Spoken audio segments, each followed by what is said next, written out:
through the sheer force of my personality, I willed the 2010 Giants to glory. It was me. Wow.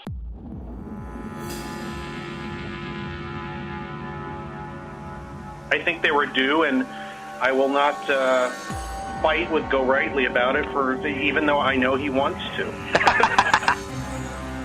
I think unless there's a bad luck here, they should really do well. I mean, if there's a spot on the bracket here for the team most likely to wet themselves, I would pick the Royals. Thanks for the opportunity, Tim. And by the way, good luck out there to Mystery Man with your picks, Tim. And the whole time Paul was doing his predictions, I oiled my glove for this season. Wow. It really is a baseball special. You don't want to know what I was oiling while you were making your predictions, Greg. And now, ladies and gentlemen, Banal of America Audio with your host, Tim Banal. What is going on, my friends? This is Tim Banal of BanalAmerica.com with the 2011 BoA Audio Baseball Special. Coming at you a little later than usual with this year's festivities, but I really underestimated how long it was going to take to edit all these little mini interviews together. It took quite a while, so I apologize for that, but the wait is over and the 2011 BoA Audio Baseball Special has arrived. I know we are reaching merely a fraction of our listening audience here with this episode, since many, many BoA Audio listeners simply do not tune in to the baseball special, but it is tradition here on the program. It is our 5th year of doing this truly unique style of program here in the world of paranormal radio. It's really not paranormal at all. It's completely unparanormal, and that's the whole point of the baseball special. It's our chance to stop, smell the roses, realize there's life beyond the esoteric, and have some laughs with our good friends. Speaking of which, here are the folks you'll be hearing from on this year's festivities. Our good buddies Jason Offutt, Lauren Coleman, Adam Go Rightly, Paul Kimball, and Greg Bishop. And alongside them will be our friend from the US of E, the winner of our prediction contest at the BoA Forum. He goes by the name League Minimum on the forum, but on the show here we call him Greg. I should note here that we tried to get a hold of Rich Dolan to appear on this year's festivities. He was on the show a couple of times in the past for the baseball special, but we just couldn't get our paths to cross this year. I'm going to redouble my efforts to get him back on for the 2012 BoA Audio Baseball Special. There isn't much else to say really here. It's going to be a short and sweet introduction. Pretty much we catch up with our old friends, find out what they've been doing in the last year, talk a little bit about the then impending baseball season, and get their predictions on what may unfold in the 2011 Major League Baseball playoffs. And so, without any further ado, let's play ball.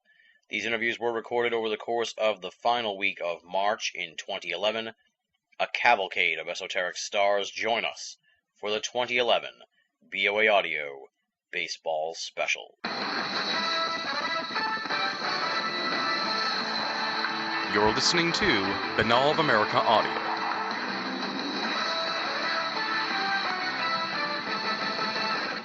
Ladies and gentlemen, welcome to the 2011 BoA Audio Baseball Special. We're bringing in here as our leadoff man, Jason Offutt. He's the author of a number of books. His latest book, of course, is Paranormal Missouri, Show Me Your Monsters. I like that. I like the show me state. I get it.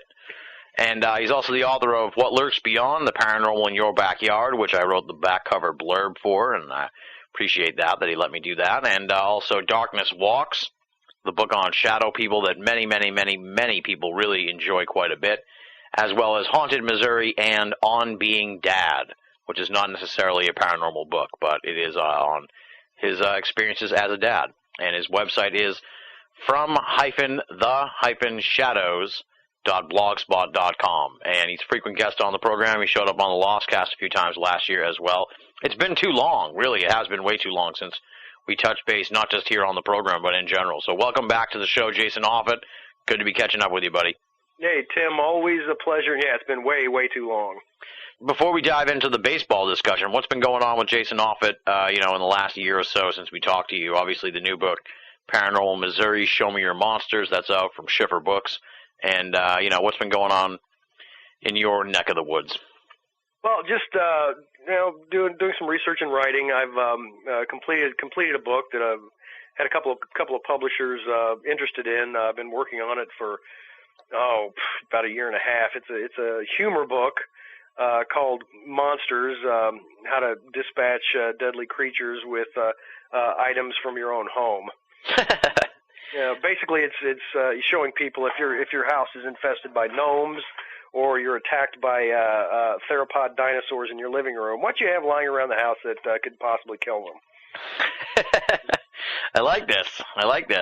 I'll have to keep an eye out for that. Yeah, it's pretty fun. Trying to figure out ways to get rid of a werewolf that's stalking you through your home is pretty imaginative. And my biggest thing for people is my biggest advice is to keep a lot of cats in your house, because throwing a cat at one really distracts it.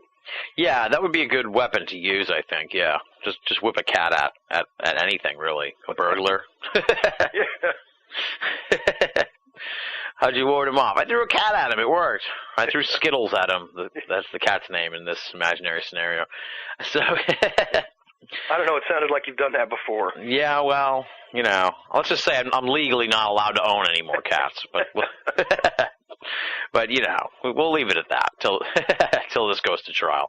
And Paranormal Missouri, Show Me Your Monsters. That's the new book, so that's exciting too. So you keep churning out these tomes. Well, the first one was really the most work on in Missouri, because I hadn't written a paranormal book before, and people were fairly tentative about talking with me, and I had to do a lot of background research, and now that people know that I'm not going to point at them and laugh whenever they tell me their story, it's a lot easier to get information out of people. Oh, absolutely, yeah. And I can't put over From the Shadows enough. It really is definitely a must-visit site for people on a frequent basis, because the stories there are just chilling, and it's updated quite frequently, so... every week. Cool there. Thanks, man. I really appreciate that. And while I'm thanking you, thanks. You mentioned the background blurb, or the back page blurb for What Lurks Beyond, man. I really appreciate that. Hey, man, it was my pleasure. It took me forever to get it written for you. I remember. You could be like, "Do you have that thing yet?"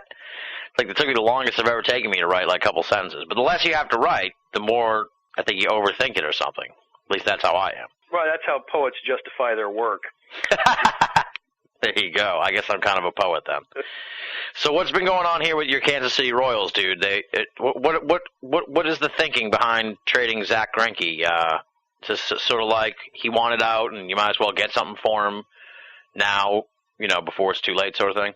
That was mainly it. He definitely wanted out, and I don't care how good a player is on a really bad team, it's not going to make the team any better. So, getting something for him, it was probably better for both of us. I think back to make a Kansas City Chiefs corollary type thought here. Jared Allen, our defensive back, really popular. He just led the league in sacks for the Chiefs a couple years ago, and then we traded him off to Minnesota for some draft picks, and people up here were furious. Because, here's our best defensive player, and basically the team was like, okay, we suck. We're trying to get the most we can for what we can, and I think that's pretty much what the Royals' thoughts were. Yeah. Well, it's disappointing because you see teams like the Reds come up through the ranks and make the playoffs and kind of turn it around, so you keep waiting for the Royals to catch fire, but... Well, and that's how it used to be. It's back in the 70s and back in the 80s, we had a fantastic farm system, and that's how we did. We brought people up through the ranks, and we got away from that when John Sherholtz left. And we haven't been, of course, we haven't been to the playoffs since we won the World Series in '85, and it goes back to being a small market team. The way the economics have been since the late 1980s is we can't compete. It's not until we get something in place where we're all playing at the same dollar amount level.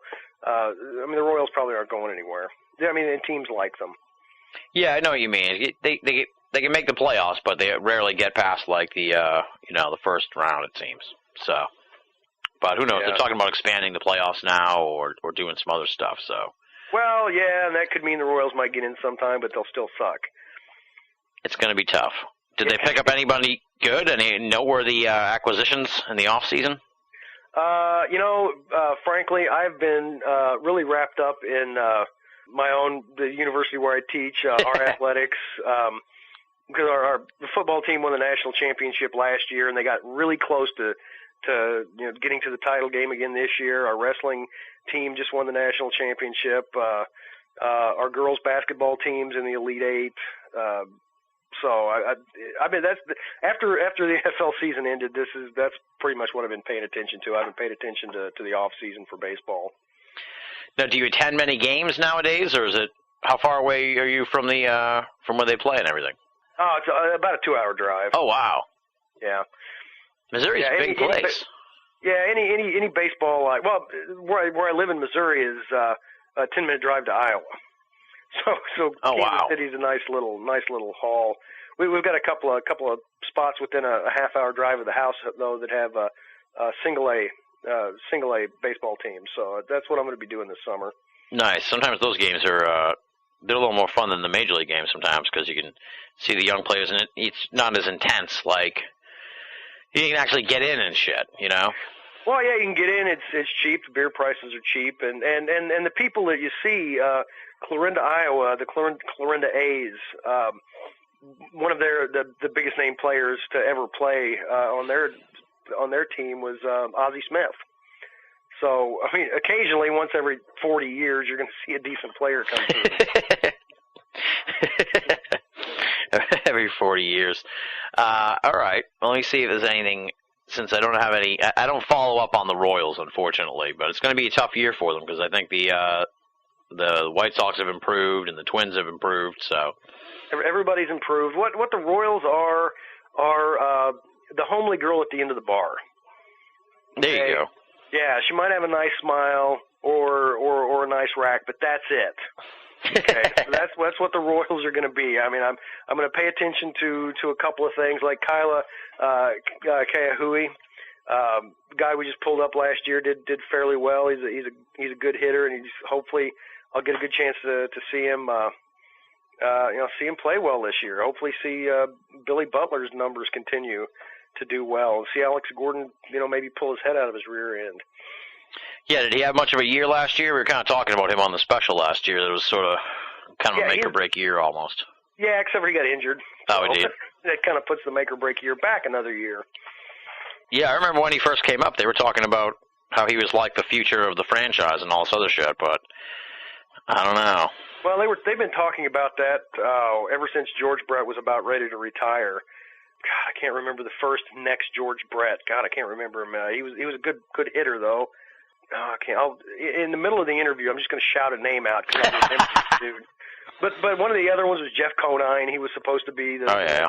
And we of course let him go. But yeah, Alex Gordon is just the last in a long line. And I heard an interview with George Brett when Gordon first came up, and the hitting coach asked Brett to talk with Gordon, and okay, the Royals' only Hall of Fame player. I mean, this is the guy that Gordon idolized. At least he said growing up. You're going to pay attention to him, and Brett told him a few things to do with his swing, and he did it that batting practice, and then never did it again. And Brett was like, "The hell with it. He's not going to listen to me." Yeah. How's he affiliated with the team nowadays? Is he sort of just like a roving legend, if you will? Oh, he's been the team's one of the team's vice presidents for a few years. Oh, okay. I'm not sure exactly what he does. Yeah. But he appears at spring training in his uniform, so he does something. Well, that's good, I guess, right? Which is something I never quite understood with baseball. Every other team, I'd really hate to see, back when Parcells coached, him come out in a uniform. Really wouldn't look right. Yeah. Well, yeah. The Red Sox manager, he gets a lot of shit for wearing like a thermal thing over the uniform, and they like make sure that he's wearing the uniform underneath because he has to. It's like in the rules. It's like kind of ridiculous. Like he's not going to go out and play or anything. Yeah, that's. Back in the day, I can see why the rule was there because they would suit up and go play. Hell, Pete Rose was a manager his last few years playing ball. That's true. You don't see any player coaches anymore. They used to be a big thing in all different sports. I guess, times change. Now, Gil Mesh, he used to pitch for you guys, right? And then he retired and gave back the money that he would have gotten in the ensuing years or something like that. I got a lot of props for that. Yeah, that was actually a fairly. I was really kind of surprised it was such a big news story, and all the, on all the .coms, the Fox, CNN, MSNBC, all those had it as a front page story that, here's this Major League Baseball player who signed a contract and said, well, I'm not going to fulfill my contract, so here, take the money I owe you. That was pretty solid. That was a really stand-up thing to do, but I think he knew he didn't earn it. Yeah. He had a couple of really good seasons. Well, not really good. He had a couple of really decent seasons with the Royals, and then got injured and didn't have the recommended surgery, and didn't really want to do the bullpen thing. So maybe he was feeling a bit guilty. Yeah, I can imagine. It's kind of weird. Like, I don't know how that works. I don't see how he could just retire and still get the money for the next remaining years, even though he doesn't play. I guess that would be what would happen, but it doesn't seem fair or right. I don't know how the contracts work like that. I need a contract designed like by lawyers. Nothing's fair. Everything's screwed up. I don't try to make sense of it. All right. Well, we'll see how the Royals do this coming season. Are you ready to make your picks? Sure. I mean, mine last season were so stellar. I can't wait to do it again. Well, you were in the middle of the pack. I checked. You had 2 out of 11. There was 3 people above you and 3 below. So, All right, I'll bet 500. I don't have a problem with that. Yeah, I mean, that's pretty good. That's pretty good in the prediction realm. So, we'll go through the list here. All right. American League East, who you got? I'm picking the Sox. Nice. Going against my pick last year, I believe I picked the Yankees. I think you did, yeah. All right, and in the Central? The Tigers. Nice, all right, nice. American League West? The Rangers. I think that's pretty solid. Rangers are pretty solid. And in the wild card? Me. I'm going to win the AL wild card race. Gotta go with the Yankees on that. All right. Okay. And this will make you feel good, Tim. Somebody asked me in class the other day. One of my students, he asked if you could name a baseball team that is America's team, what team would you pick? And I had to go with the Yankees, just because I don't go with America's team for any sport. I just put up hand quote marks so nobody could see that in the listening audience. But they're the ones most known. The foreign students in class, the girl from Costa Rica and a guy from South Korea were like, oh, the Yankees. Well, I think that says it. Exactly. They're the Kleenex of sports teams. Yeah, but the reason you'll like this is because all the American students hated the Yankees. They're pretty hated. For them. Yeah. Yeah, they're pretty hated everywhere. Although I was out in San Diego, and I was like 2 or 3 years ago, and now there's like hate for the Red Sox. So that's because they finally won the series. Yeah. Well, they had to do something they got to do something to stay in contention with the Yankees. So they got to spend. It's the Yankees ruined it for everybody. It's not the Red Sox fault. Absolutely. Well, that was one of my favorite moments of Lost, which there were many. Let's bring this back to Lost. Is when Jack was captured to operate on Ben.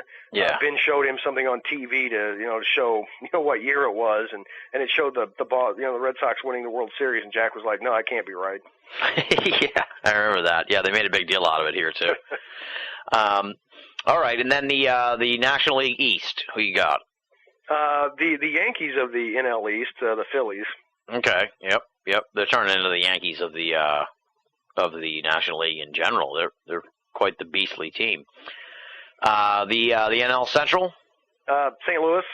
Okay. They let me down last year and probably will again. But now, as a Royals fan, I don't know if we talked about this last year. Is there is it like a rivalry between the two teams, an interstate sort of rivalry? No, not really. It's not between the two teams. It's between the two cities. generally people from Kansas City can't stand people from St. Louis because they're, really obnoxious about their baseball team, and they can't get over the fact that we beat them in the '85 World Series. And St. Louis doesn't really care about Kansas City because they're too jealous of Chicago. All this Midwestern dynamics here. Right. That's why I really would have liked the Royals to have gone when they had the chance. They had the chance to go to the National League. It would have been fantastic because they had some natural rivalries right in the Midwest. I mean, they could have had the Cubs. They could have had the Cardinals. But they didn't. So. Yeah, they probably would have been better off. Yeah, I think so. Do you think Pujols will re-sign with the Cardinals? My wife always laughs when she hears his name. Yeah, she also laughs whenever we watch an old episode of Star Trek and Kirk goes, "Captain's log." But that's beside the point. Anyway, he won't end. It would have been, great if he could end up with the Cubs. Oh wow, okay. I mean, what kind of screws would that put on the Cardinals? It would be like one of those Yankee-Red Sox situations where a guy switches teams and everyone's like outraged and everything. But I'd kind of like it because I'm not a big Cardinals fan, really. I don't know, something about them. Oh, I'm really not either. But I'm a homer, and they're in my state. That's why I'm going with them. And since I can't pick the Royals, I mean, if there's a spot on the bracket here for the team most likely to wet themselves, I would pick the Royals. And I've been dissing them ever since I've been on with you, but yeah, I've been a Royals fan ever since hell, I remember watching Lou Piniella play when I was a little bitty kid, and Dad said, "Hey, look at that guy, he's going to be good." So I'm a big Royals fan. I'm just depressed. Yeah, well, it's tough. Our webmaster, he lives in Pittsburgh, and we talk all the time about how awful the Pirates are. So. Well, it's because he or his team and my team have the same problem. Not enough money to throw around. Yeah. It's difficult. Then you can't really get guys to come to your team, Well, I remember when the Tigers made the run to the World Series a few years ago. They were saying that when they got Pudge Rodriguez, that really turned everything around for them because he was like the first big name guy to willingly go to Detroit as a free agent. Then all of a sudden, other guys started going to, making it okay to go there or something. Yeah, so. Which I don't understand. Kansas City's a nice town. The Midwest is a nice place to be. The pressure from the press isn't nearly as much in Kansas City as it is in New York or in California. Yeah, we're just nice. That's what I hear. All right, how about the NL West? Rockies. Nice. All right. And finally, the NL wild card. I'm going with the Braves. Nice. All right. Yeah. There's a lot of buzz about the Braves this year, so we'll see how they do. All right. So in the American League, who do you have as the American League champs? I'm going to go with the Sox. All right. And not for any reason other than I've always hated the Tigers because back in the day, Sparky Anderson could beat us a lot. Because he beat everybody a lot. And not a big fan of Texas. I don't mean the Rangers, I mean the whole state. I'm afraid to ask. Oh, I've had to spend a lot of time there. And it's not really it's not the people. I met a whole lot of nice people there. It's just there's mottos been Texas is like a whole other country. The colloquialisms there, it's like, okay, you said what? And the fact that every other county's dry. Oh, I didn't know that. Yeah, it really sucks. It really sucks when you're like, hey, I'm going to stop here for the night and stay the night. Hey, we're going to get a beer. You can't. Oh, great. That does not sound like my vision of Texas at all. I figured everybody was drinking down there.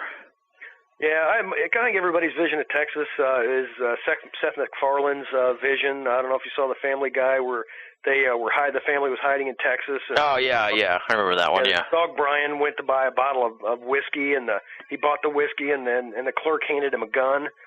And Brian said, I didn't order that. And he goes, no, but everybody in Texas, whenever you buy whiskey, you get a gun.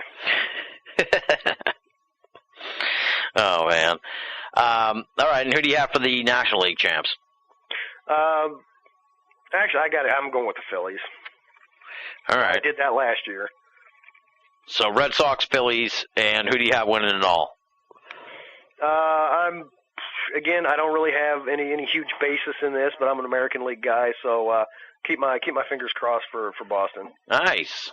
Well, that sounds good to me. You know, I like that. Now, I'm reminded here because we talked last year that you saw a no-hitter. You're one of the only people I know who actually saw a no-hitter. What do you think of all these no-hitters that happened last year? It's kind of weird, don't you think? I know it could be a fluke thing. I'd have to look at previous stats. I really don't know what the average for no hitters are in a season. I mean, but things go in cycles. I mean, it could be complete coincidence. What about the number of home runs that were hit whenever McGuire and Sosa and Bonds were hitting them out? Of course, we know why that happened, but still, I mean, things will change. I don't really like to see it. I mean, it's a pretty special thing to see. No, it really doesn't bug me that much, I guess, since there were no hitters. But if you have seven perfect games, that would really that would throw red flags up. Yeah. We had one, didn't we? A perfect game that was blown by a umpire's call. Yeah, they had the blown game there. That was the big story there for a while. I think the umpire and the pitcher either wrote or are writing a book about it. I wouldn't be surprised if they are writing a book about it. I know they appeared together at the ESPY Awards, so I'm sure the umpire, well, I guess he felt terrible about it, obviously, but it was pretty ridiculous. Well, and umpires I don't envy an umpire job at all. The guy, and I used to know his name, I don't remember it anymore, the guy that blew the call at first base in the 1985 World Series. Let's go back to the Royals again. To the Game 6 of the 85 World Series, he called somebody safe who was out by a half a step. He got death threats for like 10 to 15 years after that game. Oh, my God. People hold a grudge. This is from St. Louis people. I thought they were nice people. But like I told you, they're jealous of Chicago. I guess so. Not true Midwesterners. Let's count them out. All right. So you have the Red Sox going all the way. What's coming up for you? What do you have cooking here? Do we have a sort of plan of action with regards to the How to Defeat Monsters with Household Items book? I'm still pitching it around. I was offered a contract that was a little bit less than what I would like, so I'm still pitching it. I got an email today from a publishing company that sounded pretty positive, so I'm keeping my fingers crossed on that. I'm also working with a literary agent. I actually got one to talk to me, which is amazing, about a book on how to survive if you're trapped in a science fiction movie. Oh, wow. So I got the first chapter done on that, and we'll see how that goes. Nice. That sounds cool. Nice. And we were talking about this before we got on the show here. Maybe let me know if you don't want to talk about this, but you sort of like moving back into the humor realm and sort of maybe keeping a foot in both camps a little bit right now. Yeah, a little bit. Humor is what I've done for years before I ever got into the paranormal topics. And I love doing paranormal topics, but things get a little bit too bizarre at times, and I'm thinking about stepping back. Some of the topics I've handled, black-eyed kids being one of them. Yeah, really, I think I may have mentioned this to you in our last interview. Really bugs my wife. Yeah. Yeah, she really didn't want anything knocking on our door. I had a bit of an issue last August. Actually, I haven't talked to anybody on the air about this. I don't think. With a haunted Jewish wine cabinet that's supposed to be extremely dangerous, and I was asked to write the book on it, and I went and stayed a night with the family that owns it, and slept next to a replica of it up in the guest room, and yikes. for the next week, I was just I was effed up. I mean, I was having all sorts of physical problems that were related to this box. Weird tastes in my mouth, metallic taste, upset stomach, my eyes. I couldn't really focus, and they hurt like hell, and that bugged me. And I also started smelling certain smells that are associated with the box that I never ever smell, like the smell of lilac. And, weird. And then my kindergartner started experiencing the same stuff, and I'm like, okay, the hell with this. Yeah. I'm done. If this sort of thing is starting to affect me, and especially my kids, I'm not messing with it anymore. Yeah, when it comes home with you, that's when you really have to start thinking about what you're, which is doing. something that I whenever I give presentations, one of the things that I say about this is my wife, because people will ask me what does your wife think about what you do, and I'm like, she's really cool with it. She just doesn't want me to bring my work home. And at that point, I brought my work home. I didn't mean to, but it happened, and man, that was it. I'm still going to write my From the Shadows blog every week because I have a lot of fun with that. But I'm probably leaning more humor for my books from at least for now. Well, it's good to have variety like that because I've been in this field for 8 years, and there's definitely a sort of burnout factor after a while too, where you get jaded, I guess is the best way to put it. You know what I mean? You get sort of cynical to the whole thing. Yeah, absolutely, and in the field, there's also a lot of charlatans, people just in it for themselves, not in it to actually find out what's going on, which is one of the things that I like. I want to know what's going on. I want to know about UFOs and ghosts and Bigfoot. I want to find answers to all this stuff. And there are a lot of people. Tom Biscardi, who doesn't want to punch him in the face? It's people like that, and on smaller scales that frustrate the hell out of me. Yeah, I'm in agreement with you on that for sure. Let me know when the line forms to punch Tom Biscardi. I'll get it. It'll be like the movie Airplane when there's yeah. Slap some sense into the hysterical woman. Yeah, I'll be the guy with the baseball bat. Oh man! All right, well that's the perfect segue then to wrap it up because you tied it into baseball at the end. Well, Jason, it was great catching up with you. We got to get you back on the program. We're thinking about doing sort of like these interviews like this long at the end of episodes, maybe, and catch up with people. Yeah, that'd be cool. Or just bring you on to dig through some of these stories on the blog as well. So there's plenty to talk about, and we got to get you back on the show for sure. Okay, yeah, absolutely. Yeah, have me on. We'll talk some time travel stories. Yeah, I'm very interested in this time travel thing you got going on now. So that's definitely something we'll explore for sure. All right, very cool. All right, well, it's good catching up with you, Jason, and have a great springtime. We'll be in touch. Thanks a lot, Mr. Bernal. You too.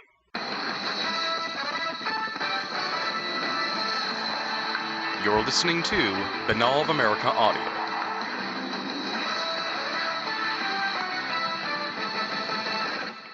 Continuing onward here with the 2011 BoA Audio Baseball Special, we are welcoming back our old friend of the program. He's been on since way back in Season 1, and I consider him a good friend of mine as well. And it's been too long since we caught up, but I'm looking forward to talking about baseball here with him and hopefully getting into the crypto world with him later on in Season 6. Talking about, of course, legendary cryptozoologist Loren Coleman.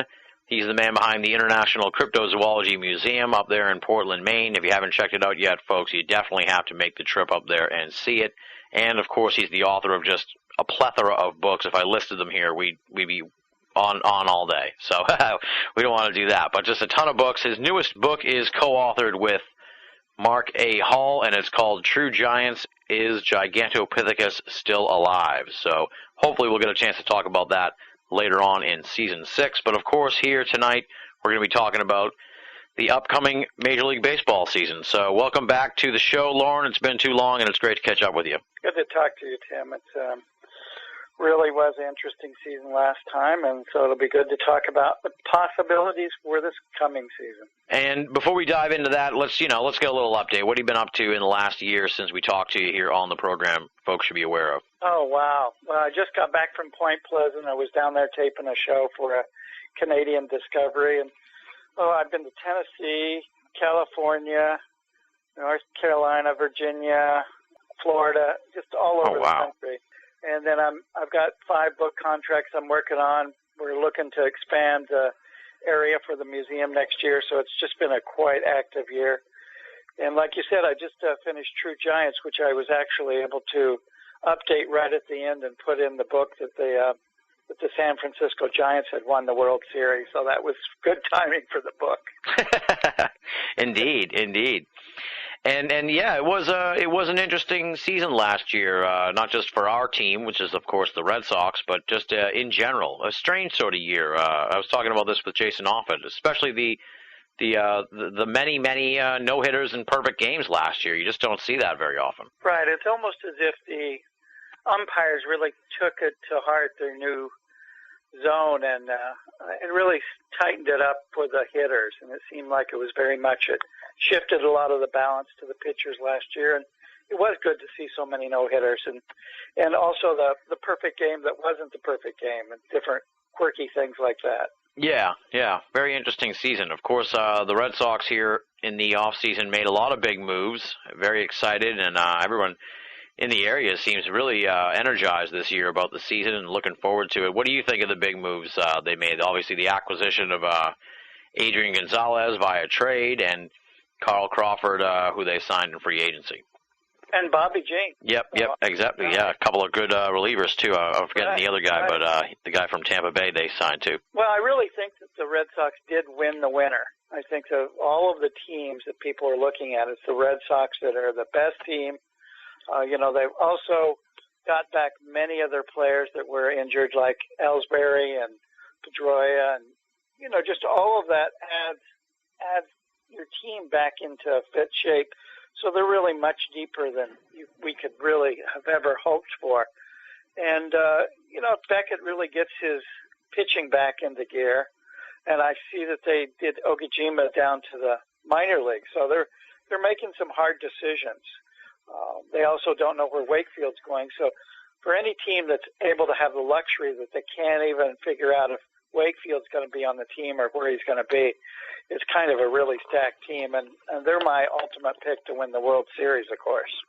Same here. Yeah. So far, it's looking that way from a lot of folks. So yeah, go ahead. I think unless there's a bad luck year, they should really do well.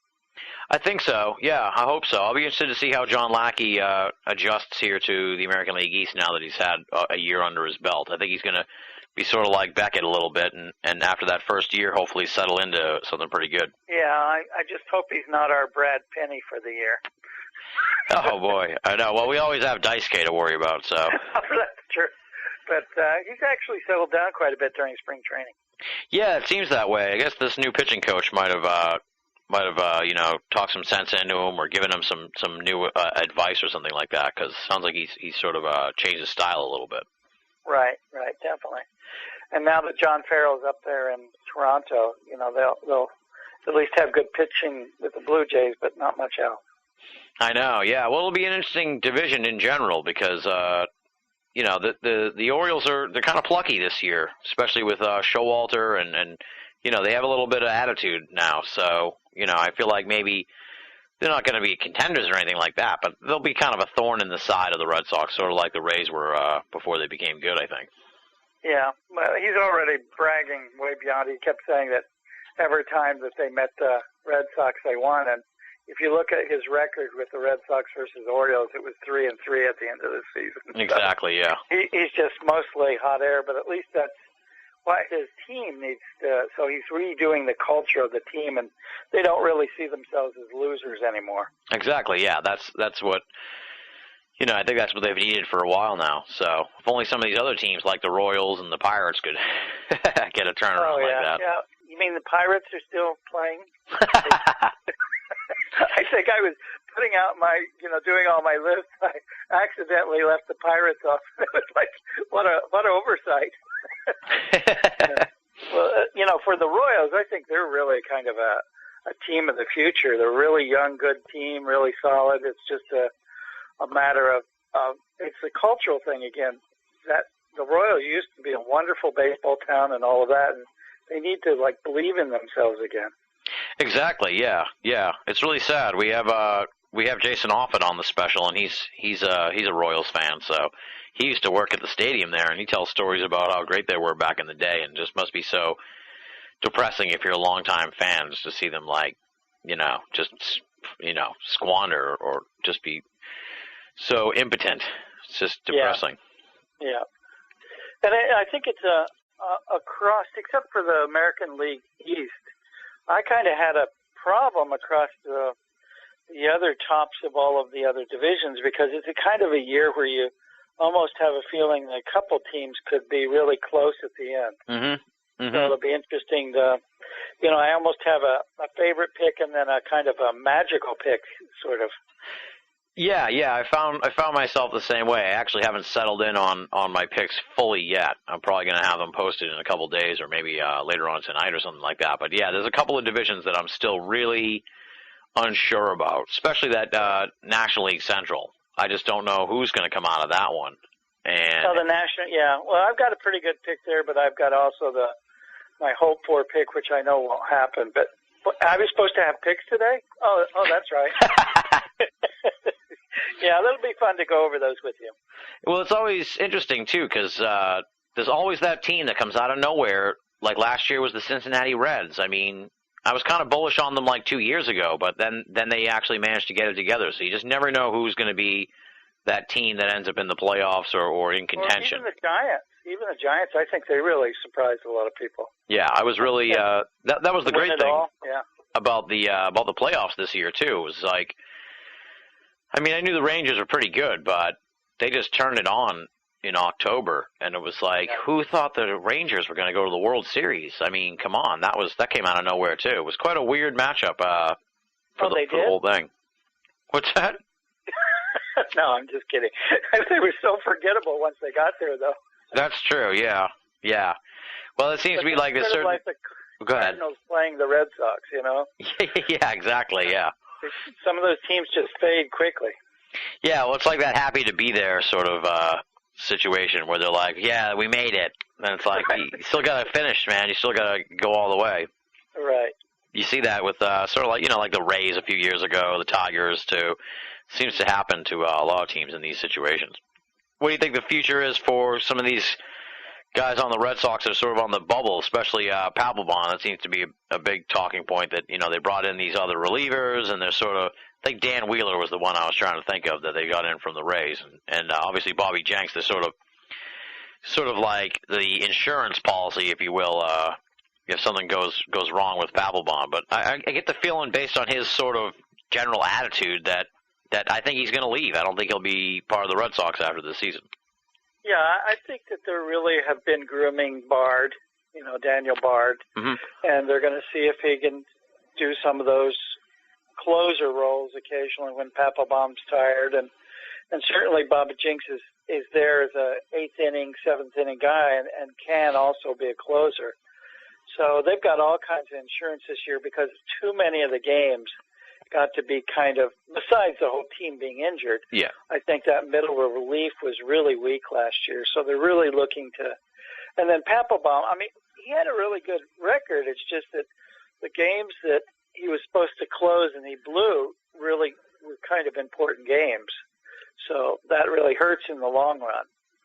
Yeah. And it crushes the morale of the team when they're already kind of limping along. So was intriguing. I never told you the story that last year, around late August, I actually was part of some kind of focus group that was put on by the Red Sox. Oh, really? Yeah, so they must have been really sort of. I know the ratings took a huge hit last year, so I think they were trying to get to the bottom of what people wanted them to do. So I encouraged them to spend. So maybe maybe they listen to you. Yeah. And also, since my my son Malcolm actually works as an associate producer at Nesson, And it was kind of a boost to them to get Peter Gammons in. Oh, yeah. And that really, I think that they thought on both sides of the screen, they needed to kind of jack up some of what was going on, especially if you see some of these people leaving and going from broadcasting to managing, then you really know that that you've got to make sure you still have some good color people like Millard and stuff like that coming in occasionally. Yeah. But definitely, I think they needed to really spend money to keep the fans, because if they didn't do that, they were going to have a beginning empty stadium, and that's not happened in so many years with the Red Sox. And I think they really reinforced that they were really there to put some people in the uniforms that were really going to be good. Yeah, it reminded me sort of the off season when they went out and got Daisuke. It was sort of like, hey, we're willing to give it a shot here and spend for the best players. So exactly. So you want to go over my picks? Yeah, let's do it. Let's get into the picks here. So I'm going to assume you have the Red Sox, but I'll let you say it here. You got for the American League East. Who's your pick? Well, for the American League East, definitely the Red Sox. I think they've really picked up some good people. There you go. and then I'm picking for the wild card. Maybe not a big surprise, is the Yankees. Okay. I do think the Yankees just have the culture of winning. They're not afraid to spend money. And even though I think they look pretty weak right now, they basically still have a very good bullpen. And, up and down. I think A.J. Burnett is such a disaster in the middle of the rotation that they're going to have to do something. If he doesn't make it in the beginning, they're going to do something about moving him and replacing him, especially since they lost Pettit. Yeah. So I'm going with the Red Sox as the winner, and then the Yankees as the wild card. Okay. For the Central, now here's where, right off the bat, I'm going to go ahead and pick the Twins. Okay. But I think that the White Sox are going to surprise everybody, and I almost picked the White Sox. I know that it's almost a three-team race between the Twins, the White Sox, and the Tigers. Yeah. But I'm going to go ahead and go with the Twins. Then in the West, I'm seeing Texas repeating here. I just see the West is so weak, so very, very weak, that the Angels are kind of not doing well. The Mariners, they're almost becoming a minor league team again. Yeah. The A's are pretty strong, and they have some glimmerings there that they could really compete at the end, but I'm going to go with Texas. That's a safe, yeah. I'm pretty much in agreement with you there on the West. It's just it's a wasteland. It's just, right. Yeah, and the A's were trying to sign big names, and nobody would even go there. So it's like they're on the precipice of irrelevancy or something like that, which is too bad because they do have a lot of good pitching. So if they could just sort of get it, if they could get the confidence from other players to come in there, they could probably turn it around. But we'll see. So I'm going to start out in the West with the National League. I think a lot of people are expecting the Giants to repeat, but I think with the upcoming earthquake they're going to experience in the next few months, it's going to really shake them up. So, and that's going to disrupt the whole San Francisco area. So I'm throwing a little 40-in prediction in there for you. All right, nice. But I think the winner of the West is going to be the Rockies. Okay. It's going to be a big surprise. Sorry, Greg Bishop. The Dodgers are not going to make it again. And the Padres are just, they're really faltering. Yeah. They cleaned house. They just got rid of a lot of salary, and that was really sad. And I do want to say about Texas, it is interesting that got Beltre. I think that's really going to increase their, do good things. They did get Beltre, right? Yeah. Right? Yep. Yeah. So for the National League Central, everybody's expecting the Cardinals, but I think what's going to happen with the Cardinals is they're going to have a bad luck year of lots of injuries. So for a while I was thinking the Cubs because they got Garza and they got Carlos Pena, which is going to be a good team. But the pick that I'm going to see for the Central is going to be the Brewers. Okay, yeah, that's one of the teams that's sort of on my radar here. As I said, I'm still sort of struggling with that Central division, so we're sort of in the same line of thinking there. Yeah. And then National League East, I have no doubt I think it's going to be the Phillies. Yeah. You know, Phillies is obviously, if they're not the leader there, they're going to be the wild card. But I'm going to pick the Phillies. I think the move to get Cliff Lee was just a coup. I mean, it was one of the smartest baseball moves, except for all the ones that the Red Sox did. Just to steal him away from the Yankees was a great move. Yeah. The Mets are a mess. The Nats are a very young team. Sure, they got Jason Worth, but I think they're really up-and-coming team with all of that young talent that they got in. And the Marlins, in many ways, are still kind of young, and they kind of come and go. The wild card team, I think, will be the Braves. Okay. Yep. So I think they all seem to be no-brainers, except for some of those Central ones. The Central is kind of weak. And the West is not too strong either, but it seems like the talent in both the National League and American League West seems clear, whereas in both the Central divisions for American and National, it could be one of 6 teams. You know, exactly. 2 of 6 teams for each of those, and it's just much more confusing for me. But those are my picks. And, all right. I'll go with them. And then, of course, the World Series is going to be the Phillies versus the Red Sox, and the Red Sox are going to win. All right. Sounds good. Good. You're not going to hear any complaints from me on that one. Yeah. So it'll be fun. I think the Braves will come back. You know, Bobby Cox is gone, but this guy actually that's their new manager was the manager here of the Portland Sea Dogs, and he was a pretty good guy. Yeah, and he was managing the Marlins for a while too, I think, and they were doing pretty well too there. So he sounds like he's a good manager.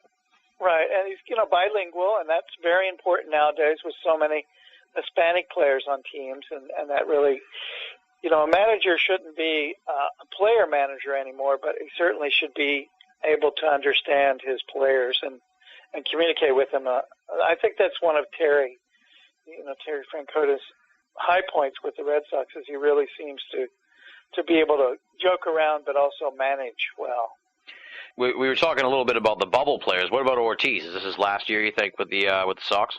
I think they're going to have to really look at that. I think definitely his slow starts in the spring really put him in a hole, and he needs to either sharpen up around that. I mean, he's getting to be an old man, for baseball.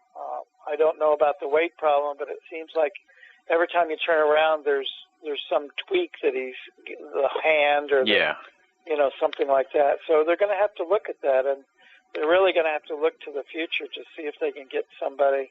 I mean, I in many ways was really sorry to see Victor Martinez go. I thought he was a great match with the team, good catcher, and a possibility for their DH in the future. And to really let him go, I know that they had Veritek as their mentor catcher. It'll be interesting to see if they can deal with this guy with the longest name in baseball. Salty? Yeah, Salty.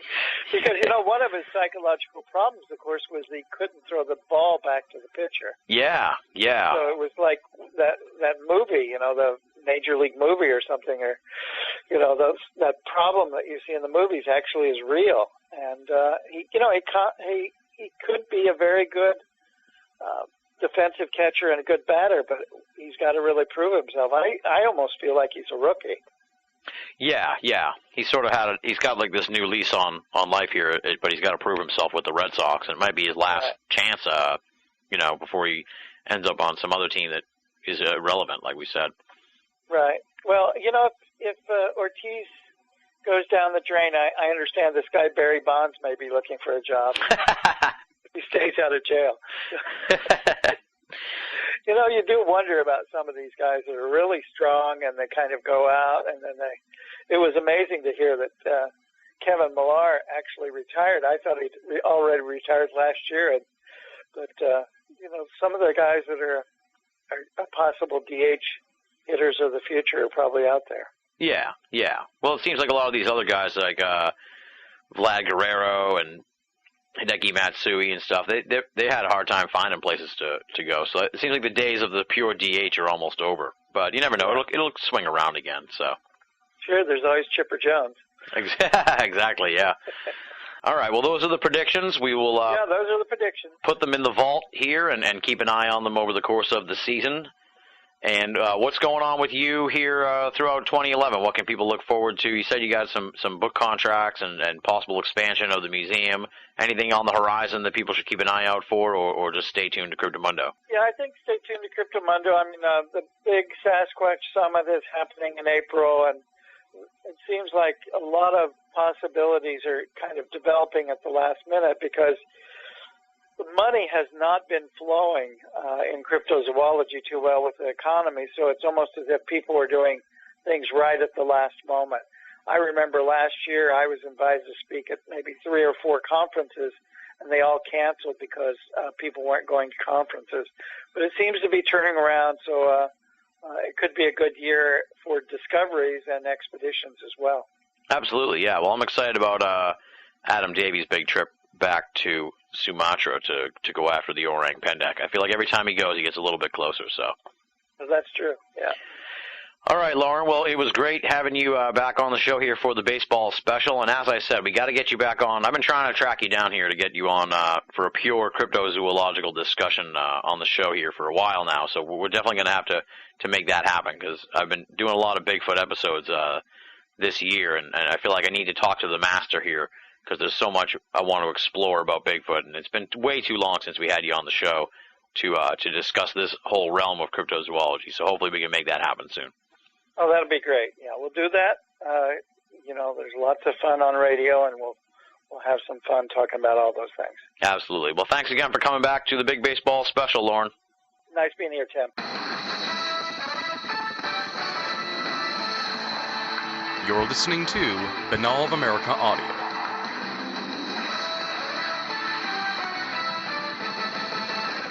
Ladies and gentlemen, welcome to the next segment here on the BoA Audio Baseball Special for 2011. We got a special guest here for the special this year, and it is the winner of the official BoA Forum Baseball Prediction Contest. And as we sort of have been pushing here on the program and in previous years and at the end of last week's episode and on my Facebook and on the forum and everything, people who get involved and put out their picks have the opportunity to win a chance to appear on the subsequent year's baseball special, which is what this man did.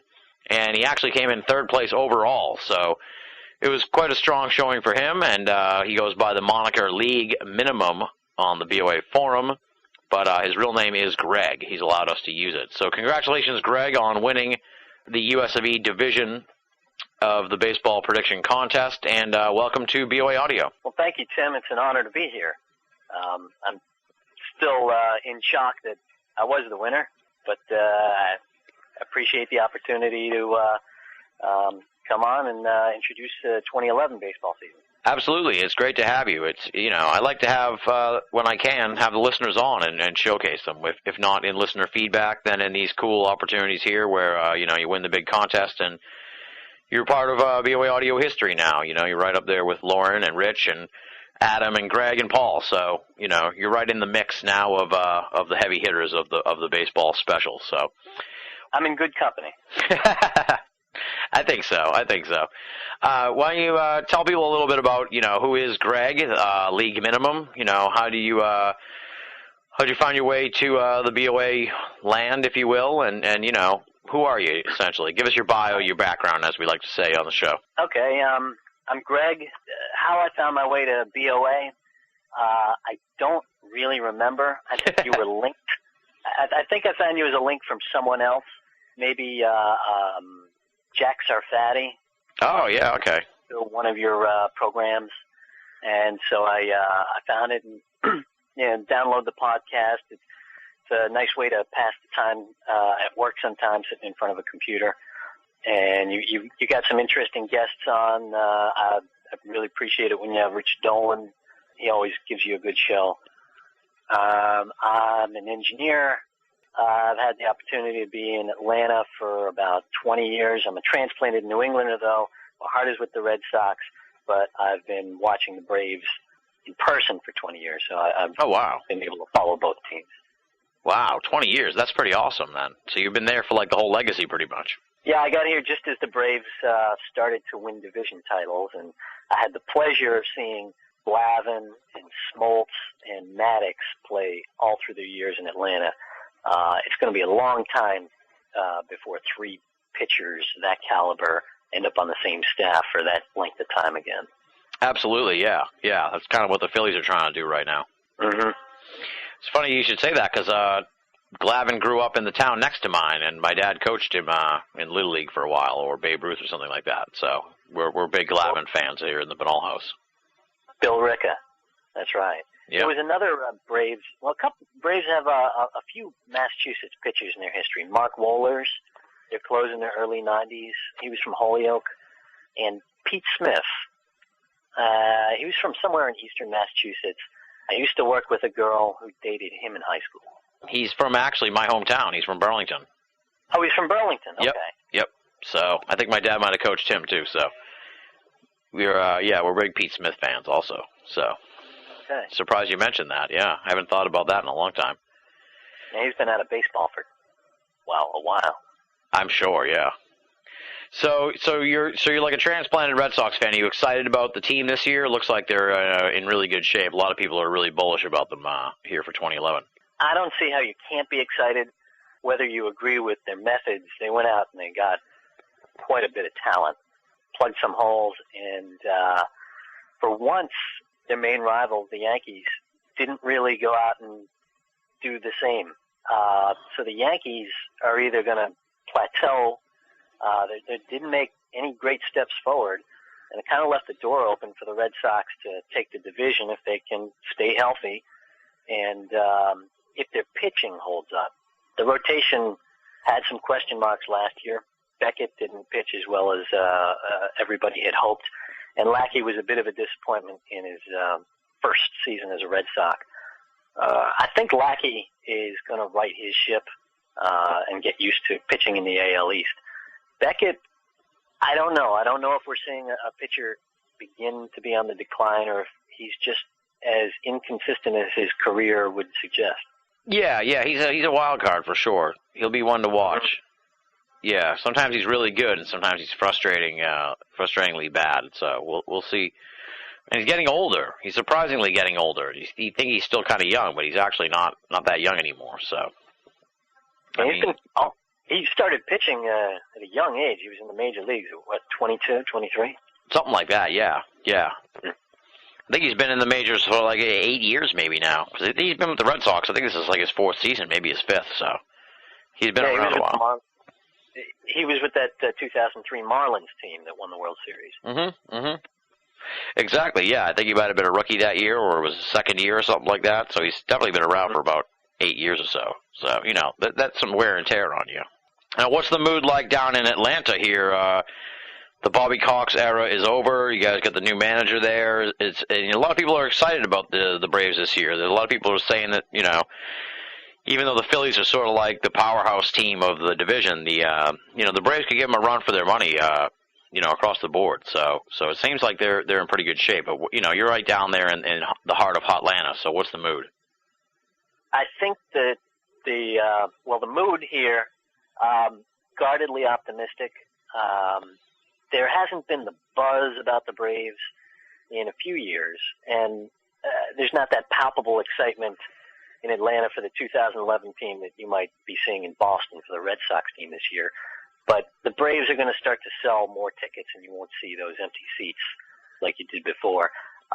Philadelphia, of course, is the team to beat in the NL East, but they have those significant injuries to start the season. Chase Utley's out for a bunch of probably a couple of months. This is an opportunity for the Braves to strike early. If they can get out in first place by mid-May, they might have a pennant race for the division title. Otherwise, they might just be looking at grabbing another wild card. Yeah. But, the There's Braves are interesting because they're working with a couple more rookies. Last year, Jason Hayward was the big name, and he had a good, solid rookie season, but not the season that people expect a guy like him to have. You look at him, he looks like a ball player. And this might be a year he just breaks out and hits 30 home runs and hits 300. But the Braves now are working with a rookie first baseman, Freddie Freeman, and they just named Brian Beachy, a rookie pitcher, as their fifth starter. Oh, wow. Mm-hmm. See, that's like a whole different world here from the Red Sox, where they got, Daisuke as the fifth starter, and Lackey's like the fourth starter. Well, I don't know. They rearranged the rotation, but in most people's eyes, he's sort of like the fourth starter or so. So it's like, geez. Oh, I kind of miss the old Red Sox Braves interleague games. That used to be like the natural rivalry that they always played up, but it seems like in the last few years they've switched that over to the Red Sox and the Phillies. I noticed that, and it disappoints me also because I used to be guaranteed to see the Red Sox here in Atlanta. I don't have that anymore. So it's unfortunate. I guess they're just on rotation now with whatever division the AL East plays for interleague play. I guess we have to wait every 3 years to get the Red Sox back. Yeah. I suppose that was all driven by the move of Montreal to Washington. And so Washington became the Baltimore's natural rival instead of Philadelphia, and freed up Philadelphia to pair up with the Red. Yeah, that makes sense. Yeah, I never even thought of that, but yeah, I bet that is what happened because that's about when all that went down too, around that time. So. Right, the Red Sox and Braves went from having home and away series to just home or away, and now it's even more infrequent. Yeah. I think they're playing the Cubs this year for the home and away series. No, they're not. Yeah, they're not going to Wrigley, so I don't know who it's the Phillies again. Yeah, it's the Phillies, so. Yeah. Which I don't like as a Red Sox fan because you see some of these other interleague, see some of these other interleague games, and it's like some teams get to play like the worst teams out there. It's like, how did the Yankees end up getting to play the Pirates and the Astros or something like that? It's like, this is ridiculous. St. Louis gets to beat up on KC. Yeah. They need to make it. I think they should do some kind of where it's weighted or something like that. Where the two best teams in the teams with the two best records in the East. I mean, in the National League and the American League, they play each other. And you just go down the line like that. It'd be kind of neat if they did that, or something along those lines. At least if it made sense. That would really what I would like if it made some sense. But it doesn't make sense because it's driven by those three cities that have a pair of teams. Yeah. Want to make sure that the Yankees play the Mets and the Cubs play the White Sox and the Angels play the Dodgers. Everything else is secondary. Yeah, pretty much. Yeah, seems that way. Well, why don't we dive into the picks here, and we'll get your predictions for the 2011 postseason. And as we've noted here, you'll be in the mix now amongst the other players here in the audio special. So you have the chance to win the big championship here. So I'm excited for you. Okay. All right. We'll start with the American League East. What do you got? American League East.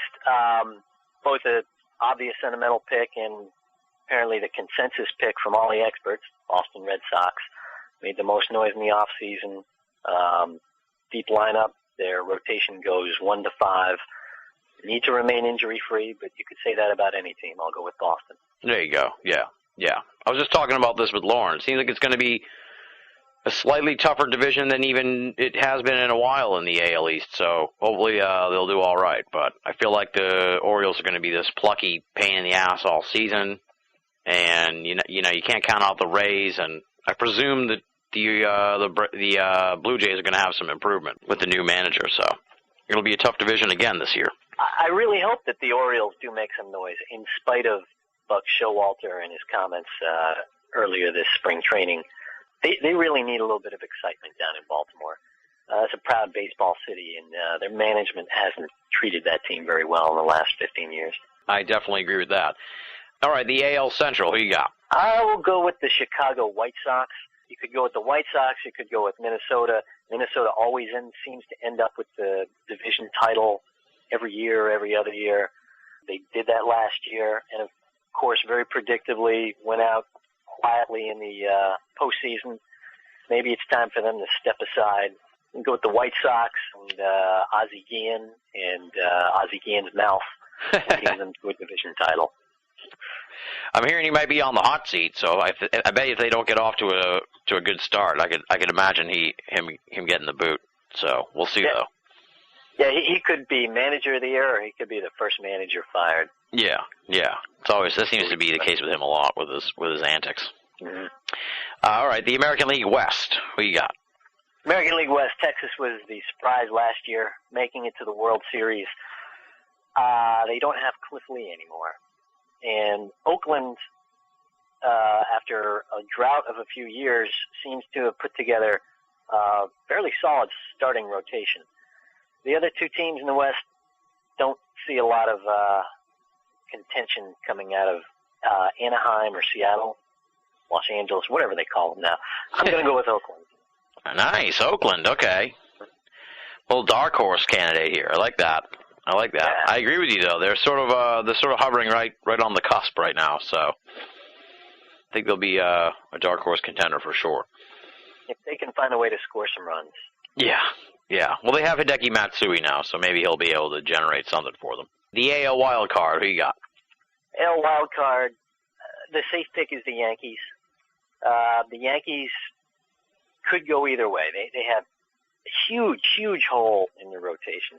They're going with a rookie, and they're going with a bunch of has-beens and retreads and guys with their arms hanging on by a thread.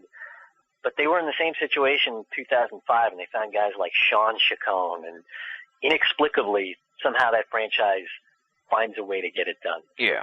But if their magic fails to materialize this year, they could sink to third or fourth place. For the time being, I'll go with their experience, and I'll pick the Yankees for the wild card. All right. It's a safe bet, I think, but like you said, it could go either way with them this year. It'll be interesting to watch how they turn out. Yeah, their pitching is going to be a roller coaster. Yeah, that's for sure. But you never know with them. They could, if they're in like third or fourth place by the trade deadline, next thing you know, they're selling off a whole bunch of stuff, and they've got Felix Hernandez or something crazy like that. And then it's like, oh, shit. You know, at least that's how we'd react. Exactly. And they're very good at working deals at the trade deadline. So yeah. Don't count them out. Absolutely. All right, now in the National League, for the National League East, who you got? National League East, a week in Philadelphia is still going to win the East Division title. Philadelphia lost Jason Worth. As I mentioned before, they're beginning the season with injuries, but they have put together a pitching staff to behold.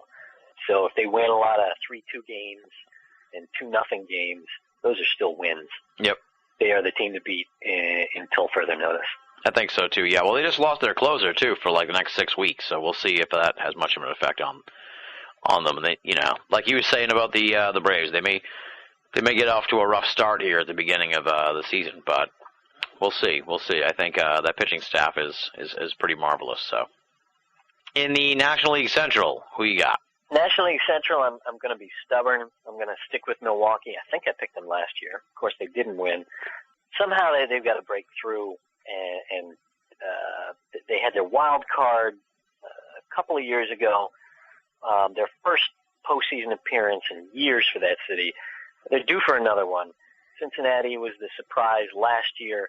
They have a lot of young players. They're certainly the team of the future, but they may take a step back this year. You've got the other veteran teams like the Cubs and St. Louis. St. Louis is just aging, and the Cubs always disappoint everyone except their fans because their fans don't seem to care. Yeah. As long as they're there and having a good time, they don't really. I think they're over. Well, I don't know. They'll ever get over trying to win the World Series, but I feel like they just take it one game at a time. Right. They're at Wrigley. They're happy. Yeah. Well, it must be disappointing because they got so close, like a few years in 2003, and then they had like the best record of the National League a couple of years ago, and just got bounced like in the first round. was like a sweep. It was awful. It was awful. Oh, the most recent one. Yeah, they didn't show any fire there either. Yeah. So I'm going to miss Sweet Lou Piniella, too. He was my favorite of the managers out there. So you can't get much more animated than Lou. Yeah, absolutely, yeah. Well, there's not too many old school guys left, and, until all this Buck Showalter madness happened a few weeks ago, I was pretty pro Buck Showalter. I still kind of am. I mean, I think he was probably just talking shit and didn't realize it was going to end up in the article, you know what I mean? Right, and he was talking to a non-baseball writer. He probably let his guard down more than if he'd been around the newspaper reporters. Yeah. All right, the National League West. Colorado. Okay. Let's go with Colorado. San Francisco, World Series winner. A very lucky World Series winner. I have the feeling that Colorado has the talent to win the West. Gosh, Ubaldo Jimenez is a great number one starter. And gut feeling, going with Colorado. All right, sounds good. And the NL wild card. NL wild card, you can't discount the World Series champions, so they'll be there in the postseason, San Francisco. All right. So no playoff run for the Braves here, you think? It came down to the Braves or San Francisco. I just thought San Francisco was going to be hungry to get back. The Braves have some question marks. The Braves, they could put it all together and prove me wrong, and I'd welcome that. It'll make a fun summer in Atlanta. But for this contest, I got a feeling about San Francisco. There you go. Yeah, you got to go with your gut rather than your heart sometimes here in the contest. All right. So the American League champs, who you got? Boston. Nice. Why mess with a good thing? If everyone's picking Boston, they're the team I want to be there. We'll go with the Red Sox. All right. Sounds good. And the National League champs. I'm going to continue to be boring and pick the obvious chalk choice, and that'd be Philadelphia. There you go, yeah. It seems like it's been that way across the board. I don't think I've had anybody yet pick anybody but Philly, so we're all going to be hurting bad if... Right. Either win together or sink as a team. Yeah, well, I think that's what happened last year, because all the numbers were really down, and it was like Phillies across the board pretty much, so... we all got screwed when the Giants won, so that's what seems to happen. And for the World Series champs, who you got? Let's go with Boston again. Nice. They seem to put it together when they bring the first year. They bring a lot of new names onto the team.